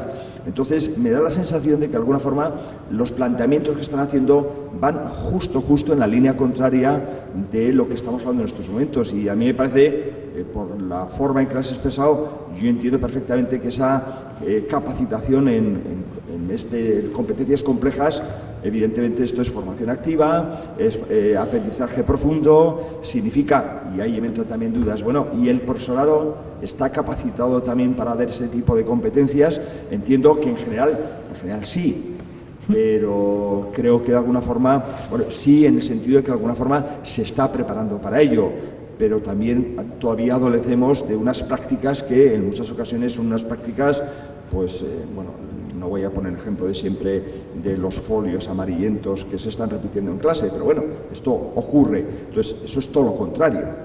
Entonces, yo entiendo que la reflexión que estás haciendo me parece fundamental, pero me da la sensación de que vamos o caminamos en el sentido contrario. Por lo tanto, que en lugar de ir a mejorar lo que vamos a ir, y cada vez nos van a exigir más, y máximo ahora con las últimas reformas y los últimos decretos y con los recortes que en la actualidad existen con respecto a este tipo de formaciones y a las ratios que en los centros puede haber, que vamos a ir precisamente justo en el sentido contrario, y lo que vamos a hacer es alejar cada vez más a la educación superior de este aprendizaje complejo, y vamos a ir a una reiteración de contenidos, que es lo que realmente parece, o estamos todos de acuerdo en que no es el método que sirve en la actualidad. Sí, yo coincido plenamente con el análisis que haces, ¿no? Por eso me parece urgente esa reflexión, ¿no? Porque cuando se piensa empleabilidad en términos de acortar la distancia entre la formación y el empleo inmediato, ¿no? En realidad, lo que estamos haciendo es, aparte de un flaco servicio a nuestros estudiantes, yo creo que es obvio que estamos haciendo un flaco servicio a nuestros estudiantes, lo que estamos haciendo es desfigurar completamente lo que es la educación superior. Yo creo que es que además nosotros eso no vamos a saber hacerlo, no vamos a ser buenos haciendo eso. Eso lo hace bien el departamento de formación de una empresa, que está sobre el terreno con todo lo que necesita en el entorno de la empresa. Ellos lo hacen bien, ¿no? Nosotros hacemos bien otras cosas y aportamos valor en otras cosas, ¿no? Entonces, el pretender que seamos lo que no somos, esta cuestión de las competencias, de la empleabilidad, ha suscitado en Reino Unido, que nos lleva bastantes años de ventaja en este debate, ha suscitado un debate enorme sobre la identidad de las universitarias y de la identidad de ser universitario, ¿no?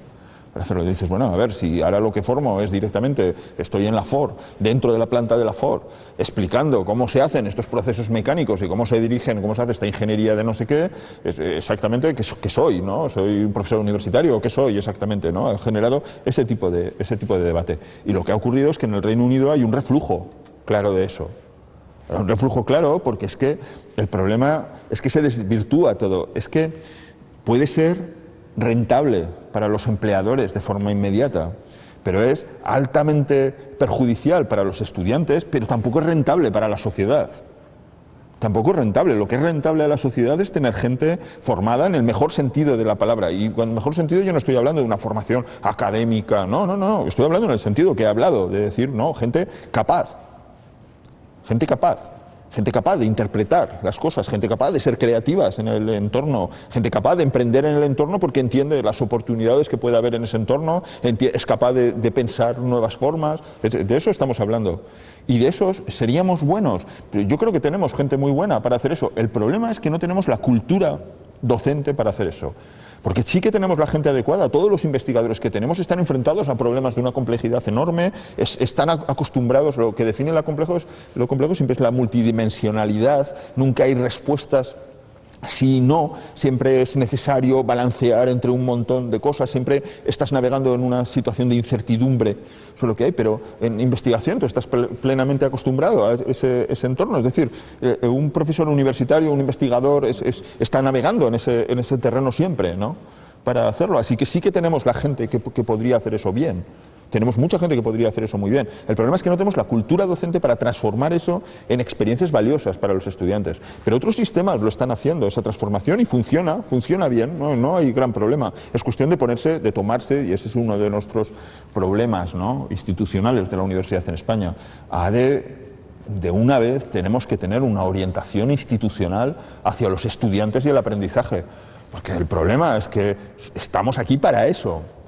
Y el problema es que dentro de la cultura de las universidades siempre la docencia ha sido esa carga que hemos tenido y que nos aleja del laboratorio donde estamos trabajando. Y dices, a ver, así sí que no vamos a ningún lado. Es que cuando tú hablas con la gente de Oxford, con la gente de Imperial, con la gente de las grandes universidades, descubres a organizaciones muy comprometidas con la investigación, pero increíblemente comprometidas con sus estudiantes. Es más, les va el prestigio en ello. Las experiencias que van a recibir los estudiantes que van a Oxford, las experiencias que van a vivir los estudiantes que van en Imperial, han de ser irrepetibles, les tienen que transformar. Y eso lo llevan como en sangre, esa idea, ¿no? Entonces te das cuenta que las grandes universidades del mundo, las que nos pueden servir de referencia de lo que se está haciendo, son universidades muy, muy orientadas a las experiencias de los estudiantes, ¿no? Y eso nos falta. Nosotros tenemos la gente adecuada para hacer eso, pero no tenemos la cultura institucional y la cultura docente como para hacer esa transformación. Para nosotros la docencia eso es eso que ocurre entre experimento y experimento, ¿no? Claro, y ese es el gran problema, pero sí estaríamos capacitados para hacerlo. Yo creo que estaríamos capacitados para hacerlo mejor que nadie, realmente, en eso, ¿no? Yo creo que es una cuestión de ir empujando el sistema hacia ese tipo de cosas. Claro, cuando desde el lado del empleo se nos fuerza a ser lo que no somos, ¿no?, y a que nos peguemos completamente a la realidad de la producción de este momento, lo que está ocurriendo es que nos volcamos a un montón, no de competencias, de grandes competencias, lo que nos estamos volcando es a un montón de pequeñas capacidades técnicas, capacidades específicas de todo tipo, ¿no? Y eso no construye ese tipo de perfil complejo del que estamos hablando, no lo hace en absoluto, ni lo sabemos hacer nosotros, ni tiene rendimiento, es un camino que lo único que beneficia es al cortísimo plazo de unos empleadores concretos, pero ni favorece a la sociedad, ni favorece a los estudiantes, ni por supuesto es algo en lo que nosotros podamos ser buenos, ¿no?, para hacerlo.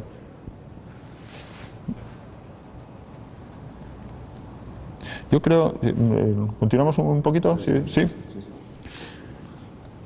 Yo creo que si tuviéramos que pensar en esos entornos de aprendizaje donde ese tipo de situaciones puede suceder, vamos a intentar hacer un pequeño retrato, ¿no?, de cómo son, ¿no?, esos entornos de aprendizaje. Yo creo que lo primero es, debemos de pensar actividades para el estudiante, experiencias para el estudiante orientadas a resultados de suficiente complejidad. Es decir, si yo miro las guías docentes de mi universidad o miro las guías docentes de otras universidades, las veo llenas de saber comprender el modelo de no sé quién de hacer no sé cuánto, saber explicar el modelo de no sé quién de no sé cuánto. Pero eso no es complejo. Hacer eso no es complejo. Yo no soy especialista, pero basta que me coja el libro y me lo estudie suficientemente bien y lo saco. Están llenos de resultados de ese tipo, ¿no? Yo creo que hay que empezar a hacer la planificación diciendo, a ver, que sepan resolver este tipo de proyectos con este nivel de dificultad en estas situaciones, ¿no?, para hacerlo. Eso es un resultado complejo para hacerlo, es decir, algo que les va a enfrentar a un reto que tienen lejano, para el cual van a tener que movilizar un montón de conocimiento y un montón de capacidades para hacerlo, ¿no? Entonces, yo creo que lo que define esos entornos es que están orientados a situaciones en realidad muy parecidas a las del mundo real. Casi todos los problemas que enfrentamos en el mundo real son complejos, casi todos. Así que traigámoslos como objetivos de nuestros propios entornos de aprendizaje, ¿no? Después, claro, coherencia curricular. Es decir, lo que necesitamos es que tener en el currículo aquello necesario para resolver esos retos, no otras cosas, no un montón de cosas que no se relacionan con nada. Es decir, debemos ser coherentes en nuestra planificación. Y, por supuesto, ese trabajo que tú, Ana Rosa, mencionabas de integración, ¿no?, disciplinar. Es que, a ver, en el mundo real nada se resuelve con lo que dice una materia, lo que dice una asignatura. Todo se resuelve con una combinación de un montón de cosas, ¿no?, para hacerlo. Así que la pregunta siempre es, a ver, ¿dónde cocinan nuestros estudiantes todos estos conocimientos dispersos, ¿no? ¿Dónde se convierte realmente en un modelo de acción? Porque si no ofrecemos esas oportunidades y esas experiencias que obligan a los estudiantes a hacer ese trabajo, que es un esfuerzo importante hacer ese trabajo, pues no ocurre. Así que lo que estamos pensando es en términos de objetivos, estamos pensando en proyectos similares a los reales, que exijan esa transdisciplinariedad, que exijan, además, orienten toda la coordinación curricular, es decir, todo el mundo está ya trabajando para esos proyectos, ¿no?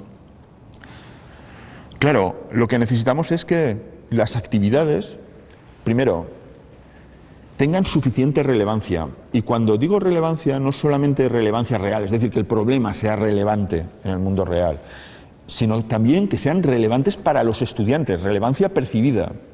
El problema es que lo que sabemos de investigación educativa, hace muy poquito, hace un par de años, se publicó el último volumen de recopilación de toda la investigación educativa en el ámbito universitario. Hay un primer volumen que son 2 décadas de investigación, 3 décadas de investigación, 4 décadas de investigación. Pues el resultado es absolutamente consistente. El factor que predice, el factor simple, que predice de una manera más clara los resultados académicos es la implicación del estudiante. Es decir, la energía que está dispuesto a invertir. Claro, es bastante obvio, pero ¿de qué depende? Pues depende, entre otras cosas, de la relevancia percibida. Entonces, si tú pones tareas que son irrelevantes, que son meramente académicas, que realmente no conectan con sus intereses, ni conectan con su forma de ver las cosas, no llega a percibir para qué está haciendo eso, así que es muy difícil. A ver, nos implicamos en lo que es interesante, en lo que es relevante. En lo demás lo pasamos y tenemos que pasarlo. Así que ¿cuántas de nuestras actividades los estudiantes pasan porque tienen que pasarlo y cuántas pasan implicados porque entienden la relevancia de lo que están haciendo? Así que la relevancia es un factor elemental, ¿no? Y claro, la relevancia tiene que ver con otras cosas, tiene que ver con que los objetivos estén claros. La relevancia empieza cuando tú explicas exactamente esa tarea, qué es lo que se va a conseguir en esa tarea, qué es lo que le va a repetir. Tiene que ver con que la evaluación esté perfectamente delimitada, porque tú puedes decirme misa con tus objetivos, a mí dime cómo evalúas y te diré cuáles son tus objetivos. Claro, así que tendrá que estar la evaluación perfectamente diseñada y perfectamente explicada, perfectamente claros los criterios. Con los criterios me estás indicando cómo debo hacer mi trabajo, ¿no? Así que la relevancia es todo eso, ¿no? Es manejar bien todo eso, ¿no? Hay un aspecto importante que es ese de reto cognitivo, ¿no? Es decir, lo que sabemos, eso también se ha ido incorporando a todos los cuestionarios, a todos los instrumentos de investigación, esa idea de reto. ¿Hasta qué punto esta actividad es un reto para el estudiante? Y ahí hay 2 dimensiones, y una es, cuesta un esfuerzo importante de cubrir, y 2, es asumido como reto. Claro, tiene que ver con la relevancia, pero tiene que ver con otras cosas, tiene que ver, por ejemplo, con la capacidad autónoma de asumir ese reto. Tiene que ver con la buena valoración de si está a su alcance o no está a su alcance. ¿Y con qué ayuda podría estar a su alcance? A lo mejor en seco no está a su alcance, pero igual con estos escalones sí lo está. Así que las experiencias han de ser un auténtico reto, asumido como tal, implicado como tal, pero que exijan lo mejor de sí mismos de los estudiantes. Y esa idea la deberíamos tener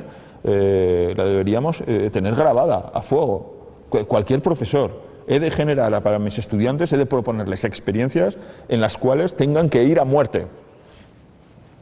Claro, y reto no significa cantidad de dedicación, significa que la tarea que estás proponiendo es exigente cognitivamente, es decir, que no solamente requiere memorizar o comprender esto y ya está, sino que te requiere ser creativo, te requiere evaluar la situación, te requiere un montón de operaciones cognitivas complejas, de operaciones cognitivas de alto nivel. Entonces, en la medida en que tus tareas están exigiendo esa ese tipo de trabajo cognitivo, en esa misma medida el estudiante está aprendiendo y se está potenciando, ¿no? Hay una cuestión, yo creo que en la experiencia en los másteres, mi experiencia en posgrado, en eso es muy clara, y es que cuando tú propones a los estudiantes retos difíciles, pero que ellos perciben como suficientemente relevantes, el resultado es explosivo. Porque tienes a gente absolutamente dedicada. Pero yo recuerdo del laboratorio que al final los tenías que sacar a las 9:30 con la escoba diciendo, tío, es que yo me voy a casa, que ya vale, ¿no? Que no había forma de sacarlos de allí, ¿no? Y es así. Pero para eso necesitas que sea un trabajo que de verdad te exija mucho y que de verdad te implique mucho. Necesitas esa ecuación para hacerlo. Claro, el aprendizaje allí se multiplica por mucho. Realmente lo que puedes obtener de allí, ¿no? Es importante que el tipo de trabajo sea multidimensional, sea divergente, porque el problema de los trabajos convergentes es que se resuelven encontrando el lugar donde está la solución. Pero si tú haces tareas donde que se trata de encontrar el lugar donde está la solución, bueno, puede estar inmediata, puede estar en tus apuntes, ¿no? Pero dices, bueno, vamos a hacerlo más, que sea más reto, que la tengan que buscar. Pero es igual, es una cuestión sencillamente de ir a buscar dónde está la solución. Los retos divergentes son otra cosa, porque exigen al estudiante tomar posición, le exigen ser autónomo, debe decidir por qué camino. No hay una solución, buena o mala, dime cuál es la tuya. Dime cuál es tu opción, valora tus opciones y dime por dónde vas a ir tú, ¿no? El hecho de que haya soluciones divergentes... ¿Titulaciones técnicas también? Podría ser, ¿por qué no? Tú puedes tener diferentes tipos de soluciones de diseño, diferentes tipos de... Claro. Y tú puedes... en economía, dime si no es divergente. Por supuesto. La economía. Entonces, tú tienes que plantearles que sean divergentes, porque la divergencia no solamente exige un tipo de razonamiento crítico importante, que es un motor de aprendizaje profundo reconocido, ¿no? Sino por el hecho de que exige autonomía, exige que diga, a ver, bueno, ya, entonces ya es mi decisión. Ya es mi decisión valorar por dónde ir. Y eso es un aprendizaje que se va haciendo. Es que en el mundo real lo que te van a pedir es que seas capaz de tomar esas opciones. Así que yo creo que hay mucho a ganar en esas soluciones divergentes. Y también en la multidimensionalidad. La multidimensionalidad es la esencia de la complejidad. Claro, yo tengo que valorar muchos factores. Es más, tengo que ponderarlos. Tengo que saber cuál pesa más, ¿no? Y cuántas veces en el mundo real, en nuestro entorno profesional, nos encontramos con esas situaciones. Sí por un lado, sí por otro, sí por otro, sí por otro. Visto desde aquí, visto desde allá, visto desde allá. Pues ¿cuál pondero, no? ¿Dónde puede estar en este contexto puede estar una buena solución? Esa multidimensionalidad que es típica de todos los problemas del mundo real, para hacerlo, deben vivirlo los estudiantes desde ya, porque hay mucho aprendizaje a ganar allí, en esa multidimensionalidad, ¿no? Después hay una parte importante, ¿no? del tipo de actividades, ¿no? Y es que han de moverse bien entre la abstracción y la experiencia, ¿no? No hay aprendizaje que sea verdaderamente profundo hasta que no se contrasta con situaciones reales, ¿no? Las situaciones reales, tenemos por un lado las teorías, por otro las situaciones reales. Lo que ocurre es que uno aprende una teoría, pero cuando aplica esa teoría a una situación real, pues diseñando un experimento o analizando una situación real para hacerlo, lo que ocurre entonces es que las teorías nunca se ajustan al mundo real. El mundo real, qué lástima, nunca se ajusta a las teorías, nunca se ajusta a los protocolos. Vosotros en economía lo sabéis muy bien, porque no hay forma de encontrar una teoría que explique, y menos todavía que prediga lo que puede ocurrir. Tenemos muchas posibles para hacerlo. Así que cuando yo tengo que utilizar un montón de teorías, por ejemplo, para interpretar una situación en economía, claro, el problema es que tengo muchas y las tengo que combinar entre sí, las tengo que ver su alcance, tengo que hacer ese trabajo de metacognición de decir, bueno, pero esta teoría aquí es aplicable, pues igual no, igual aquí apenas es aplicable, la teoría que me podría mejor explicar esta situación sería esta. Ese trabajo, aparte de ser el trabajo crítico, lo que hace es que tú comprendas muchísimo más en profundidad lo que es una determinada teoría y lo que es otra. Realmente lo que tiene dentro, el potencial que tiene dentro. Es un motor de aprendizaje profundo muy intenso, ¿no? Ese contraste. Y realmente nos pondríamos en manos de un médico que acaba de salir con matrícula de honor de la facultad. No, porque lo que queremos es que tenga experiencia. Pero claro, entonces, ¿qué aporta la experiencia? Lo que aporta la experiencia es esa maduración del modelo mental que da a estar confrontando ese modelo mental constantemente con la situación real. Al confrontarlo con la situación real, el modelo mental empieza a temblar y empieza a reordenarse y empieza a reubicarse y empieza a mostrar sus flaquezas, empieza a mostrar sus fortalezas, empieza a mostrar cómo funciona ese modelo mental, ¿no? Y eso es lo que necesitamos, porque la capacidad de acción, que es lo que se pide, es lo que genera empleabilidad, la capacidad de acción depende de las posibilidades de utilizar ese modelo de una manera flexible, de una manera crítica, ¿no? para resolver las situaciones. Y eso solamente ocurre cuando yo contrasto ese modelo con las situaciones, con la experiencia real, ¿no? Para hacerlo. Así que nuestras actividades siempre tienen que tener un punto de experiencia real, siempre tienen que tener una combinación recurrente de ir entre la teoría y la experiencia permanentemente, ¿no? Si no movemos ese círculo que también describió Kolb, ¿no? No puede ocurrir un aprendizaje realmente profundo, realmente significativo, ¿no? Pero al mismo tiempo también tenemos que tener mucho cuidado, porque en los últimos tiempos hemos visto, yo recuerdo un catedrático de aquí que una vez dijo, bueno, después de estar en un curso, además he puesto en marcha un tipo de actividades donde hacen unas cosas prácticas y demás, dice, pero yo tengo serias dudas de que realmente ahora estén aprendiendo más, ¿no? Cuéntame más en detalle qué es lo que estás haciendo, ¿no? Y dices, a ver, es que hacen, pero en ningún momento lo llevan al plano de abstracción. Hacen, pero ¿dónde está la reflexión? ¿Dónde está la confrontación con los modelos teóricos? ¿Dónde está el proceso de generalización? Porque si no hay proceso de generalización, no... Roger Schank era el director de uno de los centros más célebres de formación. Él tiene una frase que es muy buena, dice, las generalizaciones las tiene que hacer uno mismo. Para que realmente sean útiles las tiene que hacer uno mismo, ¿no? Para hacerlo. ¿Qué es lo que está describiendo? Claro, dices, entonces todos tendríamos que hacer nuestra propia teoría. Eso es imposible, eso además sería lo menos eficiente del mundo, ¿no? Para hacerlo. No, lo que está diciendo es que, sí, tú lees la teoría, pero cuando la ves en la práctica aplicada, entonces es de verdad cuando tienes una teoría. Entonces es cuando realmente has logrado hacer ese trabajo. Es decir, es el juego entre las dos cosas. Entonces, mucho cuidado con la formación exclusivamente teórica, mucho cuidado con la formación solamente de hacer cosas. Porque es la combinación entre las dos cosas la que da gente capaz para hacerlo. Así que siempre es ese juego, ¿no? Y, claro, argumentación, negociación... Yo creo que hay una experiencia que todo el mundo tenemos, ¿no? Y es que nosotros sabemos de los temas cuando nos ha tocado dar clases sobre ellos. Es una experiencia muy de todos los profesores, ¿sabes? Y la pregunta es ¿por qué? Si yo he estudiado esto, si lo he estudiado mucho, ¿no? Pero no, hasta que no de verdad no das clases sobre eso, no. Y tiene una explicación muy fácil, ¿no? Y es que realmente no sabemos de algo hasta que no lo representamos con nuestras propias palabras, hasta que no lo utilizamos en las representaciones. ¿Qué ocurre? ¿Vosotros pensáis un artículo primero y luego os ponéis a escribirlo? ¿O hacéis como yo, que lo pensamos mientras lo escribimos? En realidad descubrimos muchas cosas mientras lo vamos escribiendo. Siempre ocurre así. Representar, pensar es el juego de ir creando conocimiento.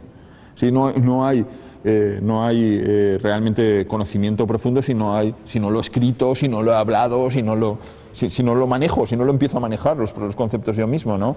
Así que la pregunta es, ¿dónde representan tus estudiantes? ¿En el examen final? Porque si solo hacen sus representaciones en el examen final, tenemos un problema. Y es que, claro, el examen final es el peor de los momentos para hacer un trabajo de aprendizaje, porque están con toda la tensión de sacarse las castañas del fuego. Así como si solamente representan allí, apenas vamos a tener un aprendizaje significativo, ¿no? Para hacerlo. Lo que necesitamos es dónde, a lo largo de todas las actividades, los estudiantes van sacando sus conclusiones, van cocinando sus propias representaciones de cuál es la situación, porque en una actividad bien diseñada siempre hay esos lugares para representar, ¿no? Y hay un juego que nosotros en el ámbito científico conocemos muy bien, ¿no? Que es, luego hay que negociarlo, mi representación, de discutirla, de debatirla con la gente, ¿no? ¿Qué hay para mí en mi aprendizaje, en el debate, ¿no? Hay muchísimo. Lo que sabemos, por ejemplo, de lo que se suele llamar peer instruction, ¿no? De instrucción entre pares, ¿no? De cuando los estudiantes se intentan enseñar unos a otros o debaten entre ellos, ¿no? Es muy curioso porque hay un prejuicio que dice, no, es que en los grupos siempre hay uno que sabe mucho y los demás que saben muy poco, ¿no? Entonces venga a hablar, pero ese ya se lo sabe. Y los otros son los que aprenden. En realidad estamos perjudicando a la gente que sabe más, ¿no?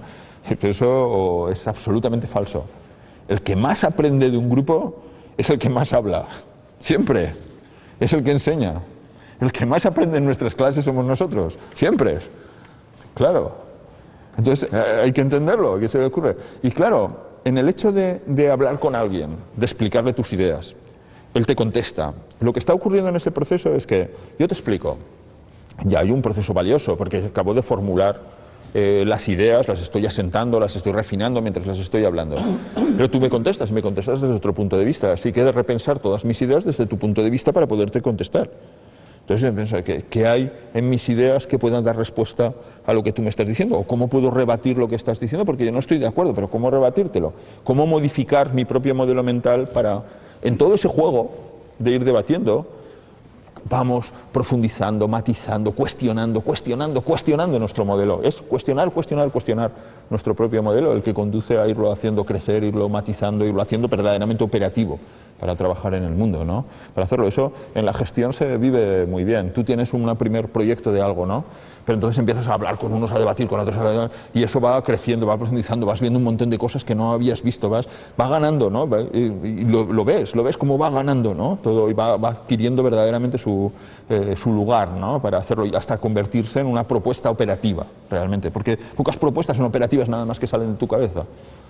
Es necesario que vayan ganando madurez en todo ese proceso. Pues al estudiante le ocurre exactamente lo mismo. Tiene que hacer ese proceso de ir madurando. Así que, ¿dónde lo hacen? En tus actividades. Donde hacen ese proceso de representar, debatir, negociar todo lo que están haciendo, ¿no? Porque si no se hace ese trabajo, nunca alcanzamos suficiente nivel de profundidad como para que el conocimiento sea operativo, para que el conocimiento pueda dar lugar a capacidades, es decir, para que al final lo que hacen se transforme en competencia. Ese es el problema. El problema es que si no hacemos determinado tipo de cosas, nunca realmente se hacen más competentes, ¿no? Más empleables. Al final de ese proceso, ¿no? Y una última reflexión sobre esto. Pensadlo, solamente el conocimiento profundo genera aprendizajes profundos. Es decir, el aprendizaje superficial es una pérdida de tiempo en un doble sentido. Y es que no solamente después del proceso he aprendido muy poco, he aprendido algo que perderé en unas pocas semanas, ¿no? Para hacerlo, sino que es que además, a partir de allí no puedo edificar nada. Porque lo pierdo, es decir, yo voy trabajando materias, pero voy perdiendo casi todo. Nunca hay una progresión, nunca sobre unas cosas construyo otras. Así que voy perdiendo oportunidad tras oportunidad. En cambio, si fuéramos capaces de concentrarnos en lo importante y trabajarlo al suficiente nivel sobre unas cosas edificaríamos otras. Es decir, el resultado sería mucho mayor, muchísimo mayor. De hecho, tenemos experiencias en ese sentido. Cuando tú le dedicas el suficiente tiempo al principio, después todo el proceso vuela, porque una cosa se edifica realmente sobre otra. Así estamos volviendo a empezar cada vez. Pero, ¿de verdad? ¿No sabéis nada? ¿Por dónde hemos empezado? ¿Tengo que empezar otra vez desde el principio? Esa es casi nuestra frase favorita. ¿Otra vez tengo que empezar desde el principio? Claro. Es que apenas ganamos nada en cada paso, ¿no? Es exagero, ¿no? Pero es verdad, ¿no? Que ganamos poquito en cada paso, ¿no? Entonces, hay una cuestión en todo cuestión de las actividades que es importante, ¿no? Y es, encima de todo, colocaríamos una cuestión, que es tiempo. Tiempo. Las competencias complejas requieren tiempo. Claro. No podemos ir saltando de un tema a otro en temarios enormes. Las competencias complejas requieren madurar, requieren tiempo, requieren que la gente... O sea, nosotros pensamos que por hablar ya está todo comprendido, pero no es verdad. Cada uno tiene que hacer su proceso, su digestión, tiene que aplicarlo, tiene que encontrarse con situaciones que le exigen aplicarlo, hay muchas cosas que tienen que ocurrir antes de que alguien sea operativo en ese ámbito. Es decir, tenga un conocimiento operativo para hacerlo. Así que requiere tiempo. Así que démonos tiempo. Porque si no conseguimos tiempo para hacer lo importante, al final hacemos muchísimas cosas, es verdad, muchísimas, pero muy pocas con un valor adecuado sobre las cuales pueda seguir avanzando para hacerlo, ¿no?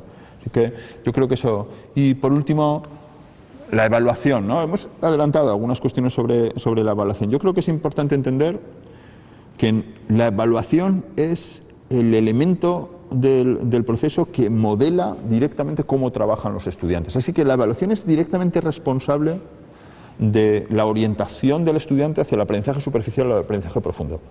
Tú dime cómo evalúas y directamente eso regula la forma de trabajar de los estudiantes.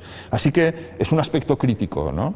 Es decir, exactamente qué me estás pidiendo y no solamente el tipo de realización que me estás pidiendo, con qué criterios vas a valorarlo. Porque si tú me vas a exigir que te demuestre que realmente sé manejar esto en determinado contexto, en ese momento yo me pongo a trabajar significativamente. Pero si tú lo que me vas a pedir es el modelo no sé qué y que sea capaz de decirte el modelo, de explicarte el modelo tal, yo no estoy hablando de memorizar como un papagayo, pero da lo mismo, porque el nivel de profundidad siempre es muy pequeñito.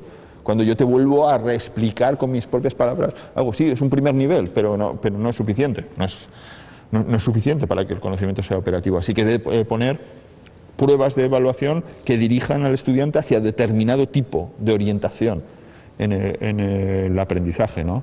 Entonces, claro, es importante que sea así, y por eso yo tengo tantas dudas sobre algunas utilizaciones de la evaluación continua, porque cuando pienso en qué puede orientar al estudiante al aprendizaje complejo, pues lo siento, pero solo se me ocurren proyectos suficientemente grandes, suficientemente complejos, suficientemente que tengan realmente todo, donde alguien tenga que manejar ya todo.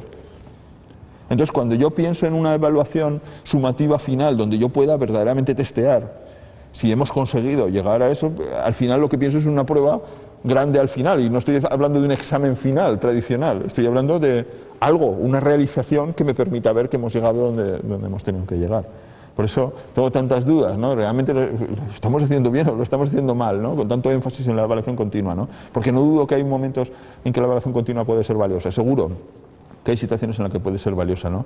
Pero yo lo que estoy observando es que la mayor parte son fragmentaciones de evaluaciones sumativas, ¿no? Con lo cual, en realidad, al final, lo que estamos trabajando es en el sentido contrario, ¿no? Para hacerlo, claro, es que otros mundos son posibles, ¿no? Cuando hay universidades que lo que hacen es, no, solamente al final del grado tienes el examen. Al final del grado, no al final de la asignatura, ni de los cursos, al final del grado es cuando te examinamos, ¿no?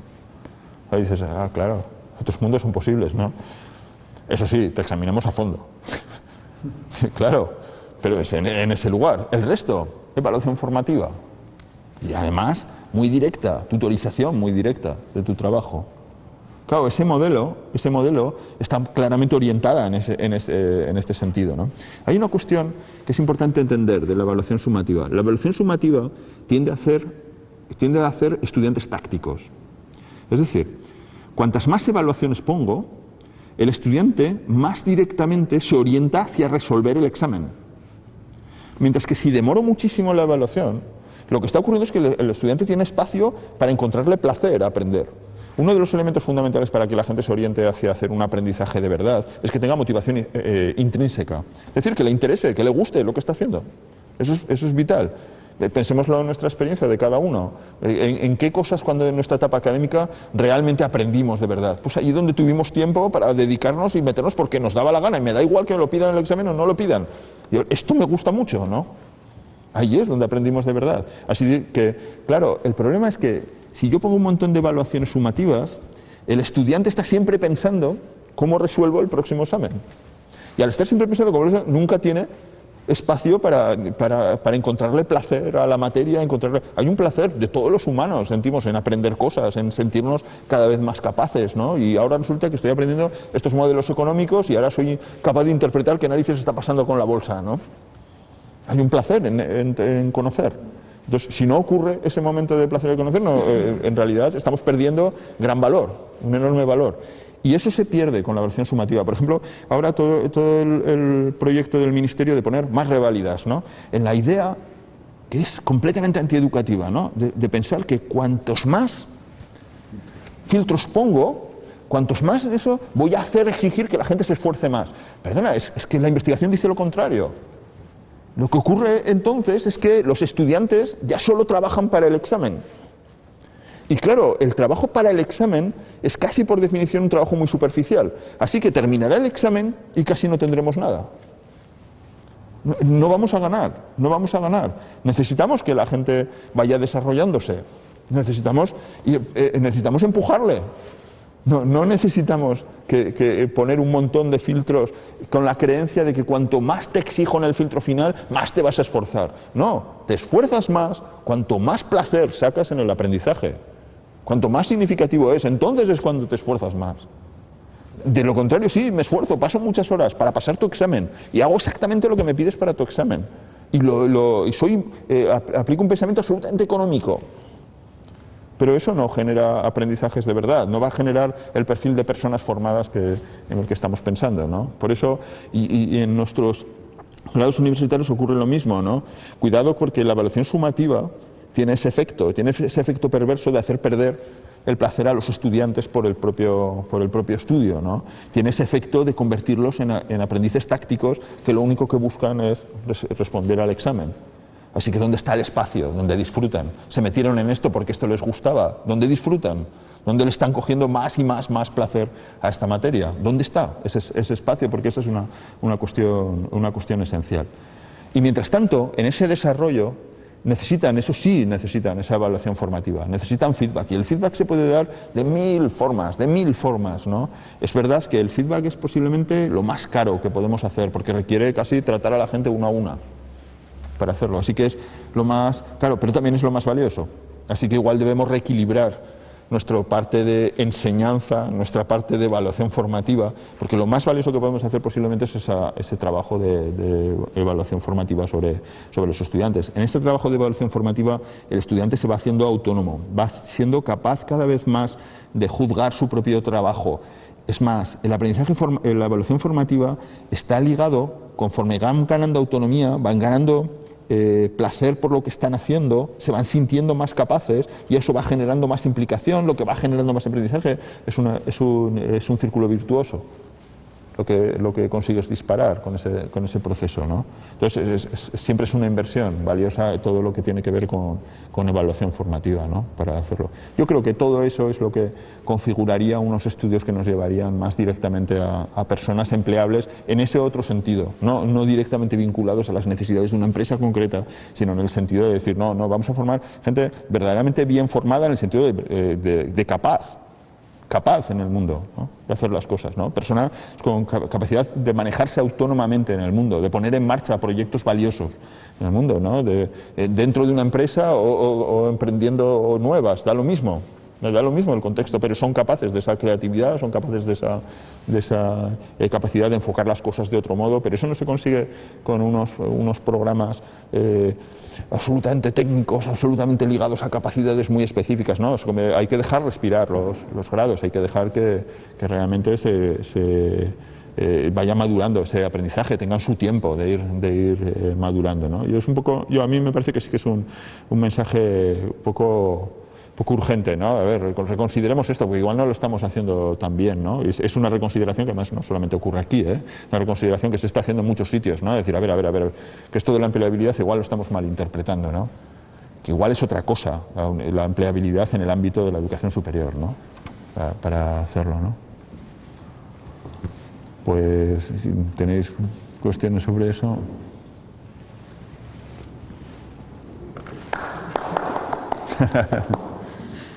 Sí, yo tengo una pregunta que se oye ahora bien, ¿verdad? Sí, decía que tengo una pregunta que no la hago yo, sino que me la hacen desde la Universidad de Navarra. Y es la siguiente: en las antiguas titulaciones existían las pruebas de conjunto al final de las titulaciones. ¿Sería esa una buena experiencia, una buena fórmula? Podría serlo, pero lo que depende es de en qué consistían esas pruebas, ¿no? De hacerlo. Yo lo que creo es que todo aquello que obligue a reconsiderar las cosas en conjunto, a tener visiones holísticas de las cosas, siempre es potencialmente valioso. Luego ya depende exactamente de cómo podría ser aquello, ¿no? De qué tipos de actividad exigía, qué tipo de reto cognitivo, qué tipo de implicación generaba. Es decir, hay otras consideraciones a hacer, ¿no? Pero a mí me parece que todo lo que pensemos en pruebas, en proyectos a finales de cuatrimestre, pruebas generales, todo eso va a favor de ir cada vez despegándonos, ir ganando flexibilidad cognitiva, ir ganando cada vez más esa capacidad de utilizar el conocimiento por sí mismo, ¿no? Sí, en el caso concreto, no lo especifica aquí o no lo aclara, pero yo recuerdo que también, por ejemplo, en empresariales se hacían esas pruebas de conjunto que eran al final de la diplomatura, y era una prueba de conjunto donde las personas que tenían que pasar por ese filtro, que era tener una calificación, eran personas que de alguna forma tenían que responder a problemas reales y enfrentarse a esos problemas reales, un poco la línea que comentabas tú antes, en la línea de que tenían que utilizar desde los conceptos de economía hasta los de contabilidad, hasta organización de empresa, pasando por estadística o por aplicaciones matemáticas, es decir, que de alguna forma tenían que aplicar todo ese tipo de conocimientos, que eso sería un poco el paso que antes explicabas tú del conocimiento a la competencia, un poco la sensación que tengo yo que sería en esa línea, y entiendo que por esa... Sí, claro, en la medida en que tú lo que estás midiendo en esa prueba es competencia, en la medida en que no lo conviertes en ahora te lo vas a tener que empollar todo de pe a pa, ¿no? De principio hasta el final, porque te voy a preguntar el último rincón del modelo de no sé quién, de hacer eso es completamente inútil, lo que llevas a un esfuerzo y a un régimen casi de terror sobre los estudiantes, ¿no? Pero en la medida en que lo que te pides ya no es el modelo concreto, lo que es concreto, sino te pido ya la capacidad, que demuestres la competencia resolviendo determinadas cosas, interpretando determinadas otras, haciendo ese trabajo que después vas a hacer, bueno, desde ese mismo punto de vista es muy, muy valioso, claro. Sí, yo creo que es precisamente la línea. Lo que se tiene que es que llenar los grados de ese tipo de experiencias, ¿no? Para que funcionen, ¿no? Cosa... Yo simplemente un comentario nada más, Javier, abusando de ti un poco. Me ha gustado eso que has dicho de que el que más aprende es el que más habla en esos trabajos en equipo. Siempre. Yo personalmente nunca había pensado en esa reflexión y la verdad es que me ha parecido muy interesante. Y siempre he oído una expresión que se dice habitualmente, y es que hablando la persona aprende a ordenar las ideas, porque para hablar hay que ordenar las ideas. Claro. Es un elemento que es clave, porque si no, tu discurso es un discurso que a veces carece de coherencia. Cuando se debate, con eso se consigue profundizar en las ideas, y que cuando se escribe lo que se hace es tener capacidad de reflexión sobre esas ideas. Por lo tanto, yo creo que esas tres cuestiones, en la línea que comentabas tú antes de que trabajo en equipo, que es hablar, que es debatir y que luego hay que ponerlo por escrito, yo creo que eso de alguna forma es el conjunto de ese aprendizaje profundo que comentabas. Tengo esa sensación que creo que igual sería un poco, dicho de una forma muy, muy sencilla, un poco una reflexión con respecto a qué sería fundamentalmente lo que se requiere desde el punto de vista de esas capacidades para la empleabilidad. Sí. Al final tú tienes que tener esa capacidad de explicar, esa capacidad de escribir, esa capacidad de... Eso es fundamental. Lo que sabemos es que todo eso forma parte esencial de cualquier proceso de aprendizaje, pero no hace falta irnos a los teóricos o a la investigación educativa para saberlo, es que está en la experiencia de todo el mundo. Dime de qué has escrito realmente un artículo, dime de qué has debatido y te diré de lo que sabes, y eso lo sabemos todos, ¿no? Es decir, está incorporado en nuestra experiencia, no tenemos que irnos muy lejos, ¿no? Para darnos cuenta de que es así como ocurre. Realmente nos apropiamos del conocimiento y lo hacemos útiles para nosotros, ¿no? Yo creo que está dentro de nuestra experiencia. Bueno, pues ¿hay alguna pregunta más? Bien, pues agradecerte esta excelente conferencia. La verdad es que yo he aprendido, y creo que todos que estamos aquí hemos aprendido muchísimo, y creo que nos vamos con muchas tareas, porque lo bueno de estas charlas es que al final uno saca conclusión de cuántas cosas nos faltan todavía por hacer y qué tareas tenemos que ponernos en estos momentos, pero no unas tareas de esa para el próximo año, sino creo que es unas tareas para toda la vida, que son lo que realmente tenemos que hacer en estos momentos en la universidad, porque tenemos que cambiar muchísimas cosas en la línea de la reflexión que estabas haciendo. Muchas gracias, Javier, por tu colaboración y por tu participación. Gracias.